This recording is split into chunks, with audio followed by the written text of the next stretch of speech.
तो आज शानदार मार्केट का भी आगाज हो रहा है। आज बाजार के पास अच्छे ट्रिगर्स भी हैं और चंद्रयान की तो खैर सफलता सबके सिर माथे चढ़कर बोलती हुई दिख रही है। हम पहले 4 ट्रिगर आपको बता दें जिसके बारे में ज़्यादा फोकस होगा, आज ज़्यादा उसके बारे में चर्चा होगी, वो आपकी स्क्रीन पर आ रहे हैं। फिर घरेलू और विदेशी संकेत क्या क्या हैं वो भी अब आपके सामने रखेंगे। पहले 4 विंडो में वो सारे ट्रिगर्स लेके आते हैं। नैस्डैक में तीसरे दिन तेजी है, नैस्डैक एक रेंज से वापस निकल रहा है, बाहर हो रहा है और 19,500 के आसपास आके पहुंचा है। गिफ्ट निफ्टी इस समय आप अपनी जो स्क्रीन पर देखेंगे ऊपर। दूसरा, कच्चे तेल में जो गिरावट है वो भारत के हक की जा रही है। हालांकि बात तो डिमांड को लेकर है, लेकिन फिर भी अभी इतनी भी गंभीरता नहीं है, लेकिन जो थोड़ा बहुत फॉल आ रहा है वो एक चिंता को खत्म कर रहा है, दैट इज कॉल्ड इन्फ्लेशन। तीसरी बात, रिलायंस रिटेल में क्यूआई ने इन्वेस्टमेंट किया, 1% के लिए दिए हैं 8,300 करोड़ रुपए। तो आप सोचिए कंपनी कितनी बड़ी। और दूसरा, कफोर्ज में ब्लॉक डील, पूरा करीब 26% प्रमोटर हिस्सा बेचेंगे। ये एक अहम खबर होगी जिसके बारे में आज हम चर्चा करने जा रहे हैं। तो ये 4 अहम ट्रिगर के साथ साथ आज चंद्रयान दिन भर इसको सेलिब्रेट करेंगे। देश तो खैर कल से ही कर रहा है और हम भी आज इसके साथ जुड़े रहेंगे। आगे बढ़ते हैं, पहले जरा ग्लोबल मार्केट के संकेत समझ लेते हैं अजय से। Ajay, good morning. Global market के संकेत आप जरा बताएं। Good morning Timpy. बहुत ही बढ़िया ग्लोबल मार्केट का सेटअप लग रहा है। 3-4 दिन की नरमी के बाद एक बढ़िया रिबाउंड आया। देखिए, हम लोग कारण तो कुछ भी बोल सकते हैं, एनवीडिया का बम्पर रिजल्ट और आगे आने वाली गाइडेंस उन्होंने मजबूत दी, लेकिन इसके अलावा भी अगर आप कोर चीजों को देखें, बॉन्ड यील्ड्स मैंने आपको कल ही बताया था, कल से ही धीमा होना शुरू हो गई थी, नरम पड़ना शुरू हो गई थी। और ओवरसीज मार्केट में, यूएस मार्केट में हमने कल भी बॉन्ड यील्ड्स में नरमी दिखी। ये एक बड़ा मैसेज जाता है पूरे फाइनेंशियल मार्केट को कि चीजें पैनिक लाइक नहीं हो रही हैं। 1-2 दिन की मजबूती के बाद पलट गया गेम। सिर्फ बॉन्ड यील्ड ही नहीं, डॉलर इंडेक्स भी कल नरम होकर बंद हुआ है। तो यानी 2 दिन लगातार हमने नरमी देखी है। तो कहीं ना कहीं रिस्क ऑफ का जो माहौल था वो सुधरता हुआ नजर आया और बाजार भी करेक्ट हो गया था। ऑफकोर्स अगर हम देखें, कुछ डेटा पॉइंट्स आए, मैन्युफैक्चरिंग पीएमआई आई, कमजोर आई। कहीं ना कहीं बाजार अब कमेंट्री लेगा जैक्सन होल से। जैक्सन होल मैं आपको बता दूं कि जैक्सन होल एक यूएस में एक बहुत बड़ा लग्जरी रिजॉर्ट है। वहां पे दुनिया की, मतलब आप देख लीजिए कि उसके दूर बहुत ज्यादा ट्रैफिक और इस सबसे दूर एक शांत वातावरण में दुनिया के सारे सेंट्रल बैंकर्स, बड़े बड़े विशेषज्ञ फाइनेंशियल मार्केट के बैंकर्स, ये सब मिलके ये चर्चा करते हैं कौन सी बड़ी बातें होती हैं जो इस समय ग्लोबल इकोनॉमी पे वजन डाल सकती हैं, उनका क्या निवारण होना चाहिए और क्या होना चाहिए। तो ये सारी चीज़ें इंपॉर्टेंट होगी। तो वहाँ से जो कमेंट्री आई कि अब रोड मैप क्या है। हम सब ने देखा है कि यूएस मार्केट में और कई जगहों पे डेटा बहुत मजबूत है, लेकिन इन्फ्लेशन उतनी तेजी से नहीं गिरा जितनी उम्मीद थी और बाजार को मैसेजिंग पहुंच गई है कि शायद ये 1-2 और हाइक्स यूएस मार्केट में रह सकती हैं। लेकिन डिटेल जानना चाहता है बाजार आगे के डायरेक्शन के लिए, चाहे वो ग्लोबल मार्केट जो, चाहे वो हमारे मार्केट है। तो वो डिटेल शायद उस कमेंट्री से निकलेंगी, इसलिए नजर उस पर रहेगी। हम उसका पूरा एनालिसिस लेके आएंगे आपके लिए। तो ग्लोबल मार्केट का सेटअप इस समय ठीक नजर आ रहा है। क्रूड ऑलरेडी 87 वाला 82 हो चुका है। ठीक है, तो क्रूड से संकेत अच्छे हैं, ग्लोबल मार्केट का सेटअप भी बेहतर है। अब जरा घरेलू ट्रिगर की बातचीत कर लेते हैं, क्योंकि कल का सत्र बाजार के लिए बहुत अच्छा रहा। एक तरफ चंद्रयान को लेकर उत्साह था, तो बाजार को लेकर भी उत्साह जो ट्रेडर्स का था वो बहुत ज्यादा था।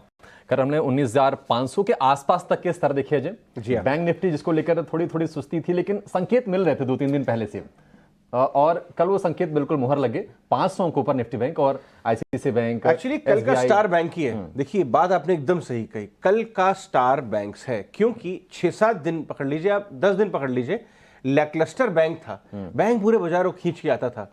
इनफैक्ट कई दिनों तो हम बात करते थे कि अच्छा है निफ्टी में रिलायंस है, कुछ और बड़े शेयर है, नहीं तो उसको भी खींच के लाता।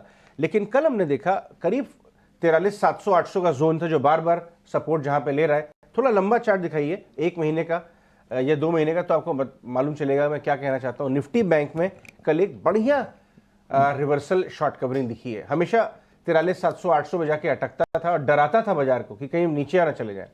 तो ये आपको रिबाउंड कल नजर आया, उसमें शॉर्ट कवरिंग का भी बहुत बड़ा हाथ है। लेकिन मैं आपको बता दूं, जैसे डॉलर इंडेक्स का मैंने जिक्र किया था अभिषेक, कल एक अच्छी बात हुई कि 1 हफ्ते 10 दिन की डिसेंट सेलिंग, मैं बड़ी भी नहीं, भयानक सेलिंग नहीं कहूंगा, बहुत कम भी नहीं कहूंगा, अच्छी सेलिंग के बाद एफआईआईज वापस कल आ गए। 600 करोड़ की बाइंग हुई है, लेकिन एटलीस्ट बाइंग हुई और जो थमा है एफआईआई सेलिंग का सिलसिला, शायद उससे भी आपको मदद मिली।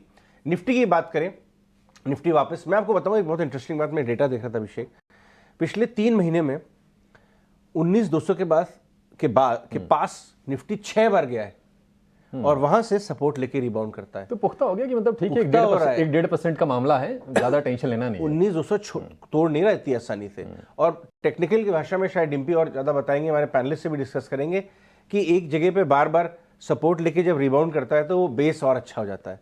कल भी आपने जैसा ही बात कही 19,500 के करीब बंद हुआ, तो ये अच्छा साइन है। और ये जब भी रिलायंस परसों के सत्र में जिस तरह से 19,300 के आसपास बिल्कुल खंभा गाड़ के जो बाजार खड़ा था ना निफ्टी, ये वही मैं कह रहा हूँ, तो वहां से संकेत मिल रहे थे 200-300 पे खंभा मजबूत होता चला जा रहा है, तो ये अच्छी बात है। अब जो है एक शाम को कल कमेंट्री आई है जो मैं बहुत जरूरी कमेंट्री है आरबीआई गवर्नर साहब की, हमने आपको कल बताया था ना कि आप नजर रखिएगा, वो कमेंट्री आई है क्योंकि कल जो उनका पब्लिक प्लेटफॉर्म पे पहला कमेंट्री था आरबीआई मीट के बाद, जहां एक चेंज ऑफ स्टांस बाजार को ऑलरेडी नजर आया। उस पब्लिक प्लेटफॉर्म पे उन्होंने 2-3 बातें बहुत जरूरी कही। एक तो ये कि सितंबर से आपको इन्फ्लेशन कमजोर होता नजर आ जाएगा, और खैर हमें पहले ही मालूम है, आप और हम तो थैला लेके शाम को जाते हैं टमाटर खरीदने, तो हमें ऑलरेडी उसके अर्ली साइंस देखने को मिल गए हैं कि फूड इन्फ्लेशन का मामला कब्जे में आता हुआ नजर आ रहा है। लेकिन गवर्नर साहब ने यह भी बात कही है कि ग्लोबल सेंट्रल बैंक्स को शायद हायर फॉर लॉन्गर रहना पड़ सकता है, क्योंकि जो ये मॉन्स्टर है ये पूरा कंट्रोल में नहीं आ रहा है इन्फ्लेशन का। तो 2-3 अच्छी बातें कही, उसके ग्राफिक हम लेके आएंगे आपके पास, अभी हम शायद ला नहीं पा रहे। पॉइंट ये है कि बाजार इसको अच्छे पॉजिटिव में मिलेगा, कोई बहुत हॉकिश कमेंट्री नहीं आई है, point number 1। Point number 2, broader market में बड़ी अच्छी लहर है, टेक्सटाइल स्टॉक्स में बाइंग चल रही है, पावर लार्ज कैप के अलावा मिड टीयर पावर एनबीएफसीज में बाइंग, तो एक बहुत बढ़िया मार्केट है। और हम आपको ये सारे सेक्टर्स ऑलरेडी कवर भी कर रहे हैं और उसके अंदर ढेर सारी ट्रेडिंग एक्टिविटीज़ आपके लिए लेके आगे चलेंगे। लेकिन आगे बढ़ते हैं और डिम्पी से जानते हैं कि कल जो शॉर्ट कवरिंग दिखी है। डिम्पी, आज मैं निफ्टी के अलावा बैंक निफ्टी से शुरुआत करना चाहूँगा, डेटा क्या बता रहा है, शॉर्ट कवरिंग है या साइंस ऑफ फ्रेश लॉन्ग्स भी हैं, क्योंकि यही बाजार को सता रहे थे काफ़ी अच्छे समय से। देखिए, आप कल बैंक निफ्टी के अंदर 12 बजे तक तो शॉर्ट कवरिंग हुई, लेकिन उसके बाद से खरीदारी का रुख थोड़ा कम हो गया था। हालांकि हमने अच्छी क्लोजिंग की है, बैंक निफ्टी ने ब्रेकआउट भी किया, अभी मैं आपको चार्ट भी दिखा दूंगा बैंक निफ्टी के। लेकिन अगर आप कुल मिला के देखें तो कल शॉर्ट कवरिंग के लिहाज से कुछ ज़्यादा बड़ा मूवमेंट नहीं आया। आप जहां पे ओपन इंटरेस्ट बदलाव देख पा रहे हो ना, 0.04% है। हालांकि कल माहौल पूरा मार्केट का ऐसा बना था, बैंक निफ्टी पूरी तरह से ऊपर था। अगर कल अडानी ग्रुप के शेयर्स नहीं टूटते तो शायद आपको निफ्टी के अंदर भी थोड़ा अच्छा क्लोज मिल जाता, लेकिन फिर भी इतना बुरा क्लोज भी नहीं था। हाँ, आपने जो बात पूछी है कि शॉर्ट कवरिंग हुई है, हाँ हुई है। वो कैसे पता लगा? जब ओपन इंटरेस्ट ही नहीं था तो पता लगा उसके कुल ओपन इंटरेस्ट से, टोटल ओपन इंटरेस्ट से। वहां पर आप देखेंगे तो 1,22,000 के कॉन्ट्रैक्ट अभी भी एज इट इज खड़े हुए हैं, जो करीब 1,24,25,000 हुआ करते थे। हालांकि बहुत एग्रेसिव शॉर्ट कवरिंग नहीं हुई, अभी तो सिर्फ शुरुआत है। तो इसलिए मैं ये कह सकता हूं कि जो बात सुबह आप भी बात कर रहे थे कि बेस फॉर्मेशन मार्केट अच्छा कर रहा है। देखिए, हमने कल परसों भी आपके सामने एक बात रखी थी कि डिफेंसिव और एग्रेसिव होने में फर्क होता है। इससे पहले तक बाजार डिफेंसिव था, अपने सपोर्ट्स को बार बार बचाता था। कल का दिन बैंक निफ्टी के लिए थोड़ा एग्रेशन दिखाने का दिन था। आज हो सकता है थोड़ा निफ्टी भी दिखाए, क्योंकि नैस्डैक आपका अच्छा क्लोज और आईटी को भी एक तेजी दिखानी है। तो बैंक और आईटी का अगर कॉम्बो जुड़ जाए तो आपके काम आ सकता है। लेकिन अभी आप बैंक निफ्टी के स्टॉप लॉसेस अच्छे से समझ लीजिए। ये है 44,500, 44,800। जिनके पास शॉर्ट पोजीशंस खड़ी है ना, वो 44,800 का अभी भी स्टॉप लॉस लगा के रह सकते हैं। मैं इसलिए थोड़ा केविट लेके बोल रहा हूं, क्योंकि जब तक ये पार नहीं होता ना, तब तक थोड़ा अभी भी एक गुंजाइश, या मैं बोलूंगा 10-20% की गुंजाइश अभी भी शॉर्ट्स के पास है कि बाजी पलट भी सकती है। आज ऑप्शंस का डे भी है, एक्सपायरी है वीकली बेसिस पर, इसलिए स्ट्रिक्टली स्टॉप लॉस के साथ रहें। और जिनके पास लॉन्ग पोजीशंस है बैंक निफ्टी की, उनको अब 44,300, 44,200 का एक स्टॉप लॉस लगाना चाहिए, वो ज्यादा कंफर्ट में है आज के दिन। ठीक है, तो निफ्टी और बैंक निफ्टी का सेटअप कैसा है, कौन से लेवल्स क्रूशियल हैं, सपोर्ट रेजिस्टेंस के लेवल्स क्या हैं, ये डिम्पी ने आपको बता दिए। डिम्पी, अब बताइए 2 शेयर आज जो फोकस में रहने वाले हैं, कहां पर ज्यादा ध्यान देना चाहिए आज? देखिए, 2 शेयर हमने जो ट्रेंडिंग निकाले हैं आपके लिए, वो शेयर है, उसमें से पहला फेडरल बैंक। जब बैंक की चर्चा हो रही है तो फिर बैंकिंग स्टॉक से शुरुआत करते हैं। आरबीएल, बंधन, फेडरल, आप तीनों को देखोगे ना तो तीनों के अंदर आपको दम दिखेगा। अब आपके ऊपर है कि आप चुनाव इन तीनों शेयरों में से किसका करते हो। मेरे पास लिमिटेशन थी, मेरे को एक ही बैंक चुनना था, इसलिए मैंने फेडरल बैंक आपके सामने रख रहा हूँ। ये जो पूरा चार्ट है आप फेडरल बैंक का, ये करीब 1 साल से पुराना चार्ट है। आप 1 साल से एक रेंज में हो, आप 4th टाइम ऐसा हो जब आप इस रेंज को ब्रेकआउट करने की तैयारी कर रहे हो। कल साइन अच्छे दिखे, इससे पहले का बेस अच्छा है, तो फेडरल बैंक के अंदर एक स्ट्रांग मूवमेंट मिल सकती है। बैंकिंग ऑलरेडी बजिंग में है, कल अच्छी क्लोजिंग हुई है और आज भी लग रहा है कि इंपॉर्टेंट है। दूसरा, यहाँ पे रिस्क रिवॉर्ड ठीक है फेडरल बैंक का, तो ये सारी चीज़ें इसके हक में जाती हैं। कल भी 4% की क्लोजिंग ऐसे ही नहीं आ गई, तो आप फेडरल बैंक पे थोड़ा ध्यान रख सकते हैं और अपने वित्तीय सलाहकारों से पूछ के इसका ट्रेलिंग स्टॉप लॉस और टारगेट वगैरह आप चेक करा सकते हैं। हमारी कोशिश होती है ऐसे ट्रेंडिंग स्टॉक्स आपके लिए लेके आना जो 1 से 2 दिन के अंदर ही आपको कुछ अच्छा रिटर्न दे के चले जाए। दूसरा शेयर हमारे लिस्ट में वो भी तेजी का है, वो है जी एंटरटेनमेंट। देखिए, जी एंटरटेनमेंट ने पार्टिसिपेट नहीं किया, वो कंसोलिडेट ही करता रह गया। बाजार टूट रहा था, 100 पॉइंट गया निफ्टी नीचे, बैंक निफ्टी गया 400 पॉइंट 500 पॉइंट एक दिन के अंदर, लेकिन जी ने वो जोन नहीं तोड़ा अपना, तो ये थोड़ा उससे हट के हो गया था शेयर। शायद इस बार की तेजी में वो पार्टिसिपेट कर जाए सेकंड टाइम।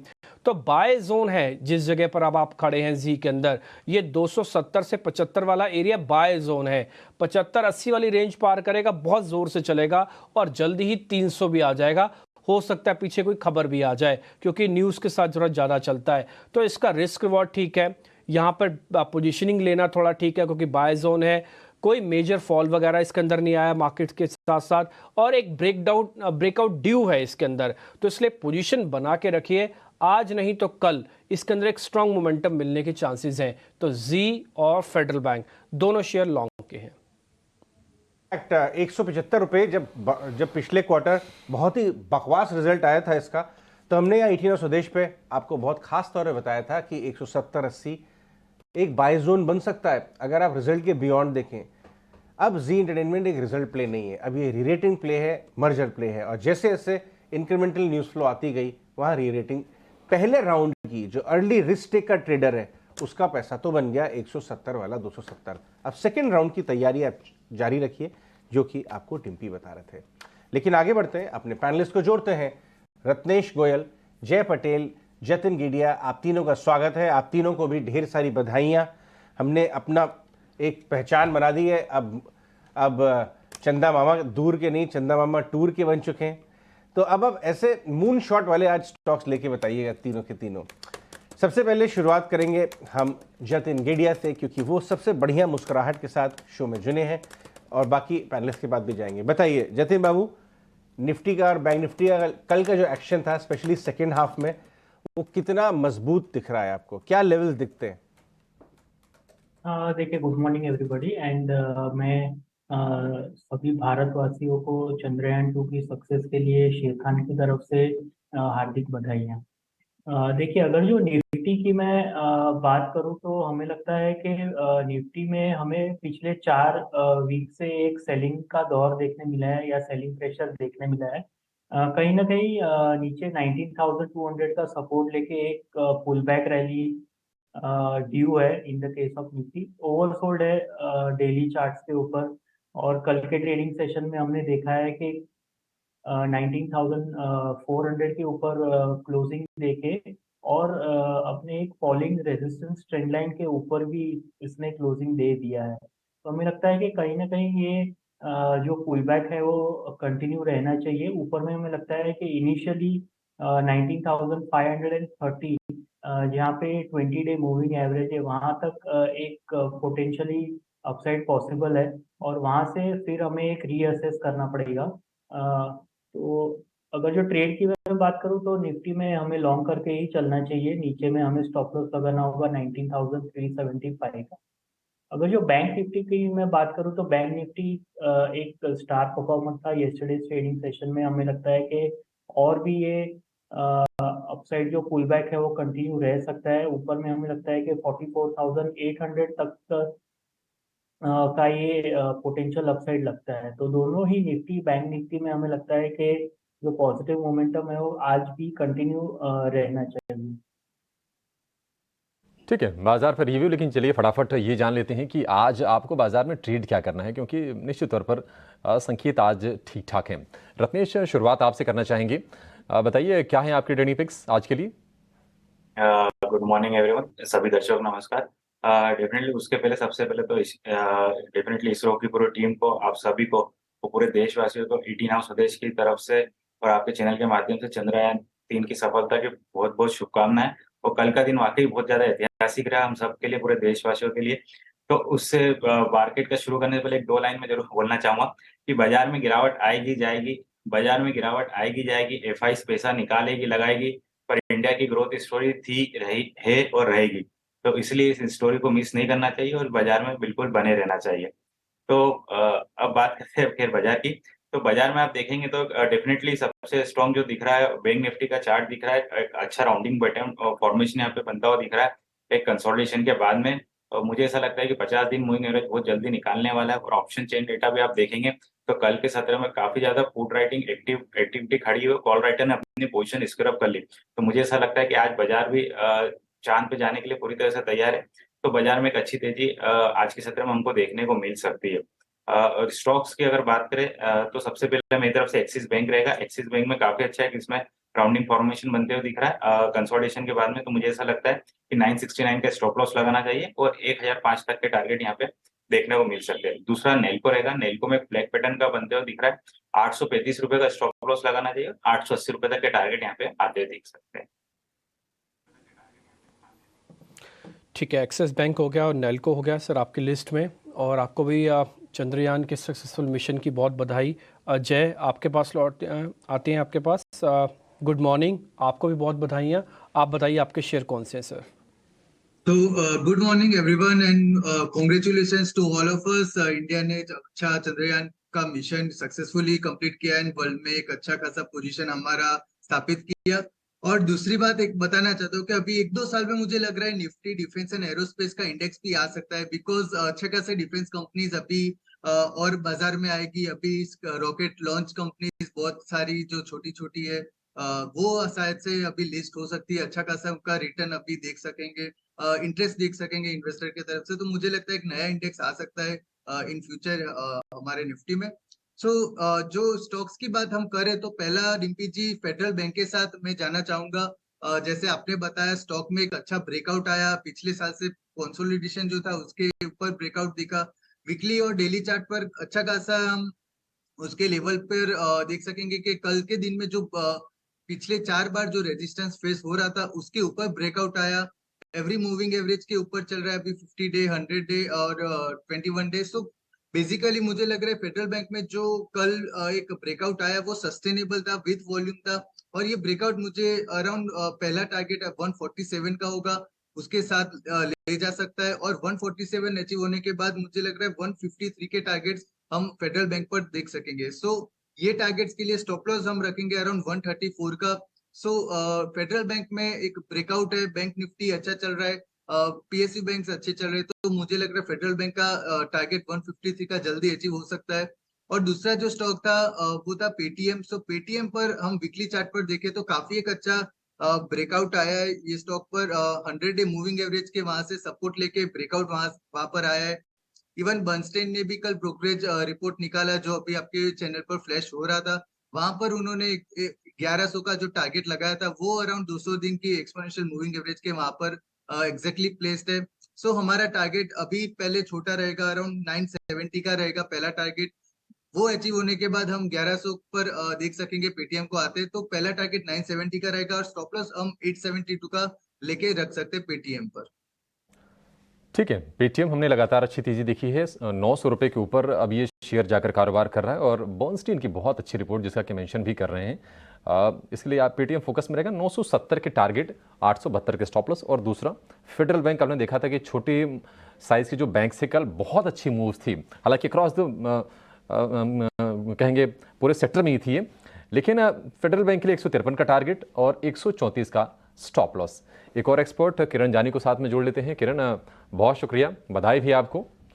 लेकिन बताइए क्या है आज के आपके शेयर, कहां पर आज अच्छा मूव दिखेगा?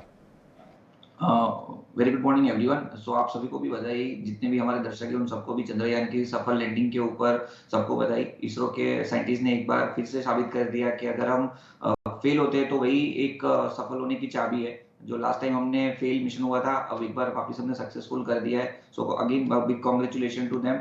अब ओवरऑल अगर हम सेटअप की बात करें तो कहीं ना कहीं एफआईआईस की पोजीशंस और जिस तरह से ऑप्शंस के डेटा दिख रहे हैं, तो इंडेक्स के ऊपर कहीं ना कहीं हमारा थोड़ा कॉन्ट्रा व्यू है। अगर कोई भी गैप अप मिलता है हमें निफ्टी के अंदर 19,500 के आसपास या 550 के बीच में, तो मेरे हिसाब से एक बार प्रॉफिट बुक कर देना चाहिए। और अगर कोई शॉर्ट सेलर है तो निफ्टी को 19,550 के आसपास शॉर्ट भी कर सकते हो। 19,660 का स्टॉप लॉस रखना है और 19,400 टारगेट हम एक्सपेक्ट कर रहे हैं। आज की जो एक्सपायरी है वो निफ्टी के अंदर 19,400 के आसपास रहेगी, ऐसा लग रहा है as of now looking at the open interest data. Coming to the Bank Nifty में भी सेम चीज है और 44,500 44,600 के ऊपर आप देखोगे तो ये दोनों स्ट्राइक का कॉल का ओपन इंटरेस्ट 5 लाख से ज्यादा लॉट का है। तो कहीं ना कहीं इसके ऊपर मार्केट सस्टेन करे या तो इसके आसपास एक्सपायरी है, उसके चांसेस कम है। तो there are very good chances के बैंक निफ्टी में भी कोई भी हमें गैप अप मिलता है 44,600 के आसपास, तो वहां पे एक बार प्रॉफिट बुक करना चाहिए। या तो फिर वहां पे एक बार आप शॉर्ट सेल भी कर सकते हो। 44,860 का आप स्टॉप लॉस मेंटेन कीजिए। नीचे में 44,200 के आसपास की एक्सपायरी बैंक निफ्टी में आ सकती है। तो इंडेक्स के ऊपर हमारा व्यू थोड़ा कॉन्ट्रा है, लेकिन स्टॉक स्पेसिफिक अगर हम बात करें तो कहीं ना कहीं जो बुलिशनेस है वो कंटिन्यू रहेगी। ओवरऑल मार्केट का जो टोन है वो बुलिश टोन ही है, जिस तरह से मिड कैप और स्मॉल कैप के चार्ट हमें दिख रहे हैं। तो आईटी के अंदर हमारा पहला बाय कॉल रहेगा मास्टेक। डेली चार्ट के ऊपर आप अगर मास्टेक देखोगे तो एक असेंडिंग ट्रायंगल पैटर्न ब्रेकआउट हमें देखने को मिल रहा है। 2150 के आसपास क्लियरली एक रेजिस्टेंस ब्रेकआउट हम देख रहे हैं। तो मास्टेक 2150 के आसपास हम लॉन्ग करके जाएंगे। 2184 एज अ टारगेट हम एक्सपेक्ट कर रहे हैं and 2129 as a stop loss हम रखेंगे मास्टेक के अंदर। दूसरा जो कॉल है वो एमएसएफएल का है, मैक्स फाइनेंशियल सर्विसेज। ये कॉल हमने लास्ट टाइम भी आपकी टीवी पे रिकमेंड किया था। ओके ठीक है, तो आपके स्टॉक्स हमने अच्छे से नोटिस कर लिए सर, स्टॉप लॉस टारगेट भी आ गया। मैस्टेक तो ज़्यादा इंपॉर्टेंट है, आज आईटी का उम्मीद भी आज थोड़ा चल जाए।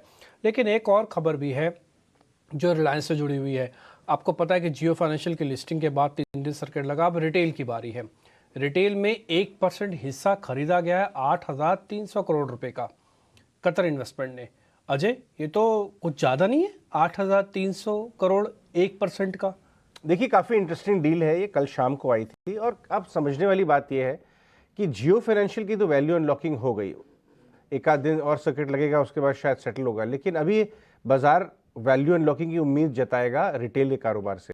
2020 में पिछली डील करीब 4.25 लाख करोड़ के वैल्यूएशन पे हुई थी, ये वाली डील 8 लाख के ऊपर करोड़ के वैल्यूएशन हुई है, 1% कतार। तो इसमें देखने वाली बात यह, एक तो कतार जैसे सॉवरेन वेल्थ फंड्स बहुत ज़्यादा इस समय इंडिया की तरफ देख रहे हैं, कई डील्स हो रही हैं। रिटेल में जो कि सबसे हाईएस्ट कंट्रीब्यूटर हो गया है अब वैल्यू का, करीब 40% रिलायंस के स्टॉक की वैल्यू अब रिटेल से आने लगी है। तो ये पहली डील हो सकती है, आगे कुछ और डील्स भी आएंगी। Run up to the listing जिसकी बात बाजार कर रहा है काफ़ी टाइम से, हो सकता है कि और इस तरह की डील्स आएँ। हाईएस्ट कंट्रीब्यूटर हो गया है सम ऑफ पार्ट्स में, डायरेक्टर साहब वैल्यूएशन ग्राफिक लेके आइए, और दूसरा काफ़ी प्रॉफिटेबल भी है और ग्रोथ भी अच्छी है। तो इस पर नज़र बनाए रखिए, बाजार इसमें काफ़ी ज़्यादा उत्सुक होगा और जानकारी के लिए, और डील्स भी रूल आउट नहीं की जा सकती हैं। सुशील चौकसी हमारे साथ जुड़ रहे हैं जो इस स्पेस को बहुत क्लोजली देखते हैं, रिलायंस को इन पर्टिकुलर। सुशील, आपकी क्या उम्मीद है? ये पहली डील है और वैल्यू अनलॉकिंग की डील्स रिटेल के कारोबार में, अब जो है नीडल रिटेल के कारोबार पे आ गई है लग रहा है बाजार की और मैनेजमेंट की भी वैल्यू अनलॉकिंग की दृष्टि से। शुक्रिया अजय शो में बुलाने के लिए। ये रिलायंस रिटेल का सेकेंड राउंड ऑफ डील है। पहले तो 2020 कोविड में पहले इन्होंने करीबन 47,500 से 50,000 के बीच में किया हुआ था। ये 3 साल के बाद सेकेंड राउंड है जो डबल वैल्यूएशन पे आई है। आज की डील का वैल्यू जो 100 बिलियन 8,28,000 करोड़ पे हुआ है।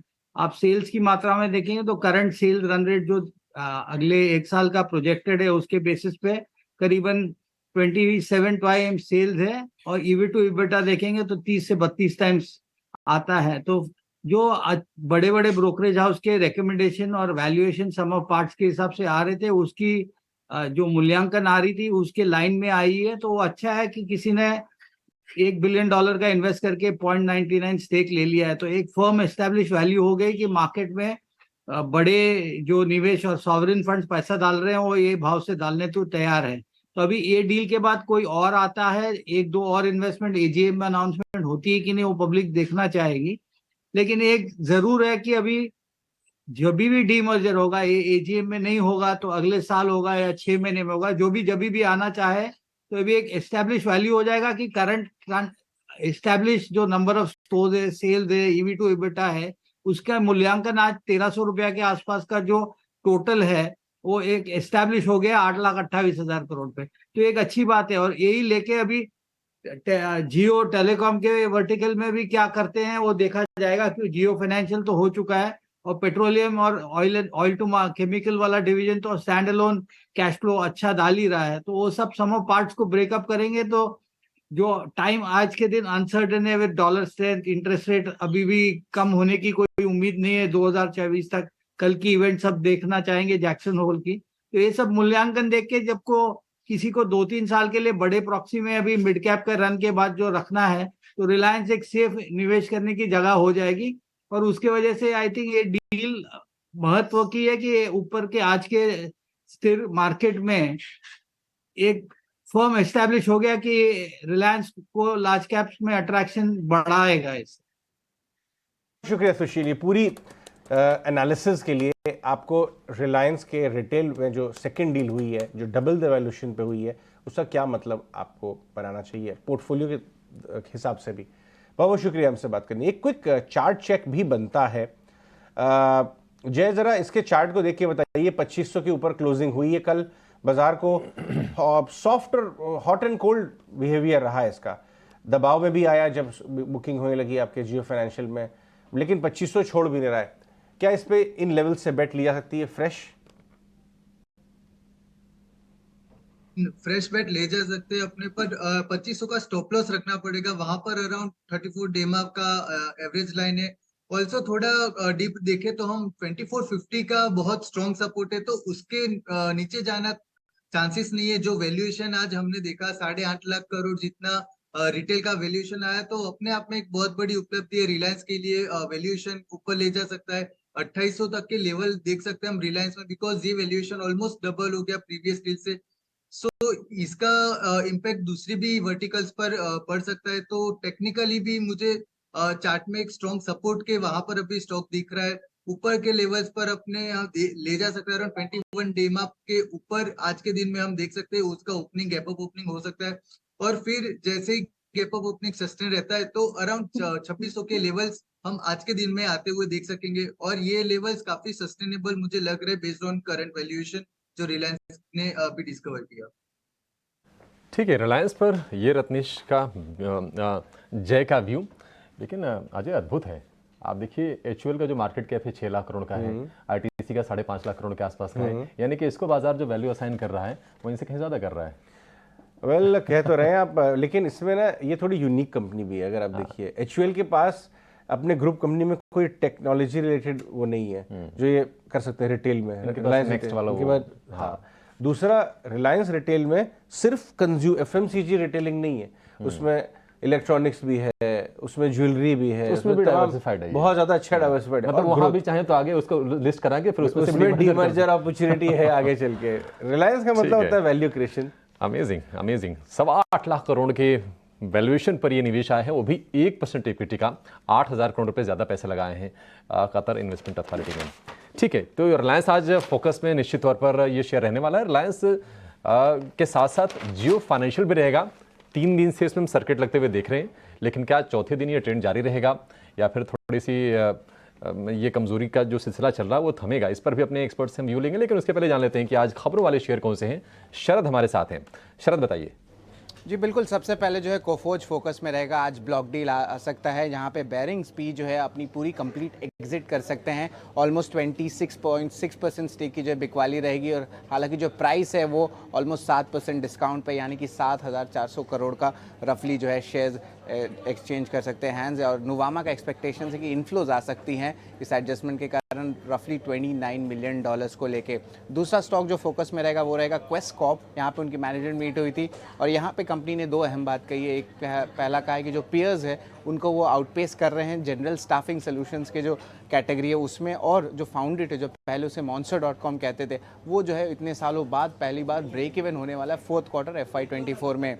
पीबी फिनटेक की बात करें तो प्लेटफॉर्म बिजनेस में उनका बुलिश नजरिया रहा है, और वो एक्सपेक्ट करें कि जो उनकी प्रोटेक्शन प्रीमियम है वो 2 से लेकर 3 गुना बढ़ेगी आने वाले सालों में, और पैसा बाजार का 40 10% रेवेन्यू का CAGR का ग्रोथ एक्सपेक्टेशंस है अगले आने वाले 4 से 5 साल में। इसके अलावा जो है शुगर स्टॉक्स भी फोकस में रहने वाले दिन के ट्रेड में। यहाँ पे गवर्नमेंट ने जो है बैन लगा दिया शुगर एक्सपोर्ट्स को, और ये पहली बार लगाया है पिछले 7 साल में।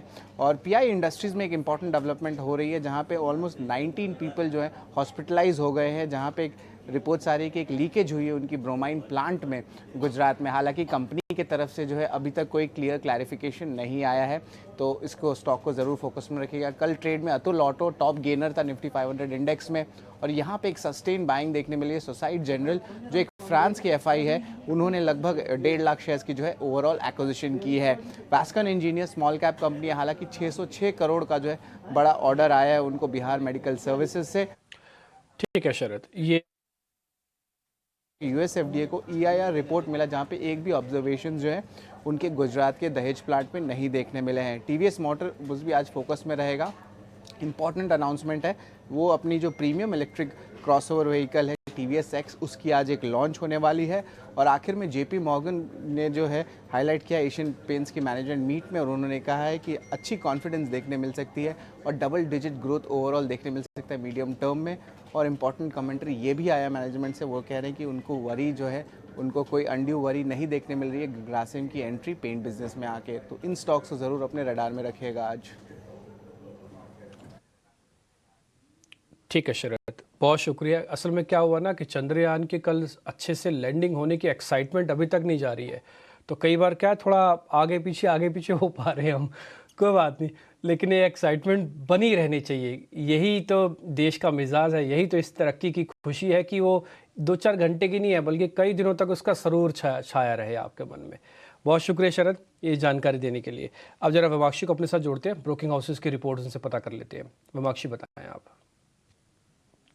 जी बिल्कुल, शुरुआत करते हैं हम बारबेक्यू नेशन के साथ। इन्वेस्टेक की तरफ से रिपोर्ट आ रही है और लार्जली ये हाईलाइट कर रहे हैं कि मैनेजमेंट ने जो स्टेप्स लिए हैं, जो चैलेंजिंग सिचुएशंस है उनको एड्रेस करने के लिए, उसका इम्पैक्ट अब फाइनली नज़र आ रहा है। स्टोर मैट्रिक्स हेल्दी हो सकते हैं और इनफैक्ट EBITDA ग्रोथ की एक्सपेक्टेशंस है Q3 ऑनवर्ड्स। FY24 एक रीसेट साल रह सकता है और FY25 ऑनवर्ड्स काफ़ी मजबूत ग्रोथ के एक्सपेक्टेशंस की जा रहे हैं। वैल्यूएशंस भी आकर्षक है। तो ओवरऑल अगर हम देखें, इन्वेस्टेक ने बारबेक्यू नेशन पर अपनी खरीदारी की राय को ज़रूर बरकरार रखा, मगर टारगेट प्राइस उन्होंने घटाकर 893 रुपीज़ प्रति शेयर पर कर दिया है। और आखिर में हम फोकस करेंगे सन फार्मा पर। मैक्वारी की तरफ से रिपोर्ट आ रही है और ये हाईलाइट कर रहे हैं कि ड्यूरोरक्सोलिटिनिब पैटेंट का जो लॉस है ये एक पार्शियल सेटबैक है। ये सेटबैक आगे चलते इनएविटेबल है लॉन्ग रन में। और ओवरऑल अगर हम देखें तो करंट इनोवेशन पोर्टफोलियो जो उनके पास है वो काफ़ी मजबूती से ग्रो हो रहा है और मीडियम टर्म में भी ये ग्रोथ जारी रहेगी। तो ऑल इन ऑल इसी के चलते मैक्वारी ने सन फार्मा पर अपनी ओवरवेट की राय को बरकरार रखा है। टारगेट प्राइस 1275 रुपीज़ प्रति शेयर पर दिया है। ओके, ये सारे स्टॉक्स के ऊपर हम अभी डिस्कशन करेंगे, लेकिन हमारे साथ मयूरेश जोशी आ चुके हैं। मयूरेश, कल की बैंक निफ्टी की जो रफ्तार है, कहीं ना कहीं मुझे लगता है कि इसको बल मिलेगा जो कमेंट्री आई है RBI गवर्नर साहब की शाम को। कल शाम को उन्होंने एक पब्लिक प्लेटफॉर्म पे ये बात बोली है कि सितंबर से वेजिटेबल इन्फ्लेशन जो सबसे बड़ी चिंता का विषय बन गई थी, इनफैक्ट सारे ही खाद्य पदार्थ, दालें भी बढ़ी हैं, सिर्फ सब्जियां नहीं, उसकी वजह से अगर सितंबर से वाकई में इन्फ्लेशन वापस काबू में आया तो जो रेट हाइक की चिंता, एक और रेट हाइक ना हो जाए, जिसकी वजह से बैंक निफ्टी अंडर परफॉर्म कर रहा था पिछले कुछ 1 महीने से, इसको और ज़्यादा क्या मतलब बूस्ट मिल सकता है? क्योंकि कल की जो चाल दिखी है बैंक निफ्टी की, बहुत बढ़िया 500-600 पॉइंट की रैली दिखी और काफ़ी पिटा हुआ है। आपकी क्या राय है, बैंक चलेंगे यहाँ से? मॉर्निंग अजय जी, हम बिल्कुल ओवरवेट है फाइनेंशियल्स को लेके, स्पेसिफिकली बैंक्स। और आई थिंक कल की जो डेवलपमेंट हुई है, I think the governor statement is proving to be a shot in the arm sector के लिए, क्योंकि अगर महंगाई के दरें और रेट ऑफ इंक्रीज जो हमने देखा था पिछले कुछ हफ्तों में, वो डीएक्सेलरेट होता है to a large extent over the next few weeks and months, कहीं ना कहीं आई थिंक जो हम एक्सपेक्टेशन बांध के रख रहे थे, जैसे आपने राइटफुली कहा कि क्या एक रेट हाइक की संभावना वापस इंडियन कॉन्टेक्स्ट में आ सकती है, that is probably getting ruled out. At the same time I think जो इन्होंने लिक्विडिटी टाइटनिंग कंडीशंस किए थे, I mean he will like to have a look over the next 2 weeks. अगर ये सस्टेनेबली डाउनवर्ड ट्रेंड दिखाते हैं from an inflationary perspective, शायद liquidity भी टाइटनिंग ना करना पड़े, क्योंकि for the first time because of liquidity tightening शायद सरप्लस लिक्विडिटी से हम डेफिशिट में आए थे, तो उसका एक डेफिनेट भार पड़ता है बैंकिंग सिस्टम में, क्योंकि कहीं ना कहीं I think they have to resort to deposits और हाई कॉस्ट डिपॉजिट्स, जहाँ पे डिपॉजिट के दरें बढ़ती जा रही हैं, which contracts NIMs to a large extent. तो आई थिंक ये सारा सिनेरियो अगर आप एक कॉन्टेक्स्ट में देखें, तो आई थिंक ऑब्वियसली पॉजिटिव है बैंक्स के लिए। नंबर्स भी शानदार थे फ्रॉम अ Q1 पर्सपेक्टिव, वो लार्ज प्राइवेट सेक्टर हो, मिड प्राइवेट सेक्टर हो या पब्लिक सेक्टर बैंक्स हो, और कमेंट्रीज यही इंडिकेट कर रहे थे even if NIMs taper, advances growth ठीक ठाक रहेगी, एसेट लायबिलिटी मैनेजमेंट जो ALM मिसमैच हम कहते हैं वो आई थिंक कहीं भी दिक्कत नहीं है सिस्टम के लिए, and most parameters including asset quality pressures, cost income ratios and provisioning have shown extremely positive signs. तो जैसे हम सेकंड हाफ में एंटर करेंगे अजय जी, जो फेस्टिवल फुल सीजन होता है, I think advances growth should come back to the system at a hit, जिसके वजह से मुझे लगता है कि अर्निंग्स पे भी एक पॉजिटिव प्रभाव आएगा, तो हम पॉजिटिव रहेंगे। ठीक है, तो ये राय। लेकिन एक और शेयर अतुल ऑटो, कल हमने देखा था कि बहुत तेज़ रफ्तार ये भर रहा था, और उसके पीछे वजह ये थी कि सोसाइटी जनरल ने करीब करीब 1.5 लाख शेयर खरीदे हैं 409 रुपये के भाव पर। कल 15.5% का ऑलरेडी उछाल शेयर में आ चुका है, 60 रुपये एक ही दिन में ये शेयर चला है। रत्नेश जी, अतुल ऑटो चूँकि बड़े बड़े निवेशक इसमें हैं, पहले देखिए विजय केडिया के निवेश की हिस्सा खरीदने की खबर आई थी, सोसाइटी जनरल ने भी इस पर कॉन्फिडेंस जताया है। आपका भरोसा कितना है और कितने कन्विंसिंग लग रहे हैं आपको इसके चार्ट? नहीं, अतुल ऑटो का चार्ट देख काफी लंबे टाइम से कंसोलिडेशन में चल रहा था, एक रेंज में चल रहा था। कल के सत्र में काफी अच्छी वॉल्यूम एक्टिविटी देखने को मिली, और मुझे ऐसा लग रहा है कि अच्छा राउंडिंग फॉर्मेशन यहाँ पे बनते हुए दिख रहा है डेली चार्ट पे, वीकली चार्ट पे। तो मुझे ऐसा लगता है इसमें बिल्कुल जिन्होंने निवेश नहीं करा है, जो नहीं कर पाया उनको भी करना चाहिए, और जो कर रखा है जिन्होंने उनको भी होल्ड रखना चाहिए। अगर ये शॉर्ट टर्म के लिहाज से देखें तो बहुत ही जल्दी हमको ये 480 रुपए से 500 रुपए तक के टारगेट इसमें हमको आते हुए दिखेंगे, और यहाँ पे एक स्टॉप लॉस लगा ले। स्टॉप लॉस भी बहुत दूर का नहीं बनेगा, एक 405 रुपए का एक स्टॉप लॉस से बिल्कुल इसमें बने रहे और नया निवेश भी करें।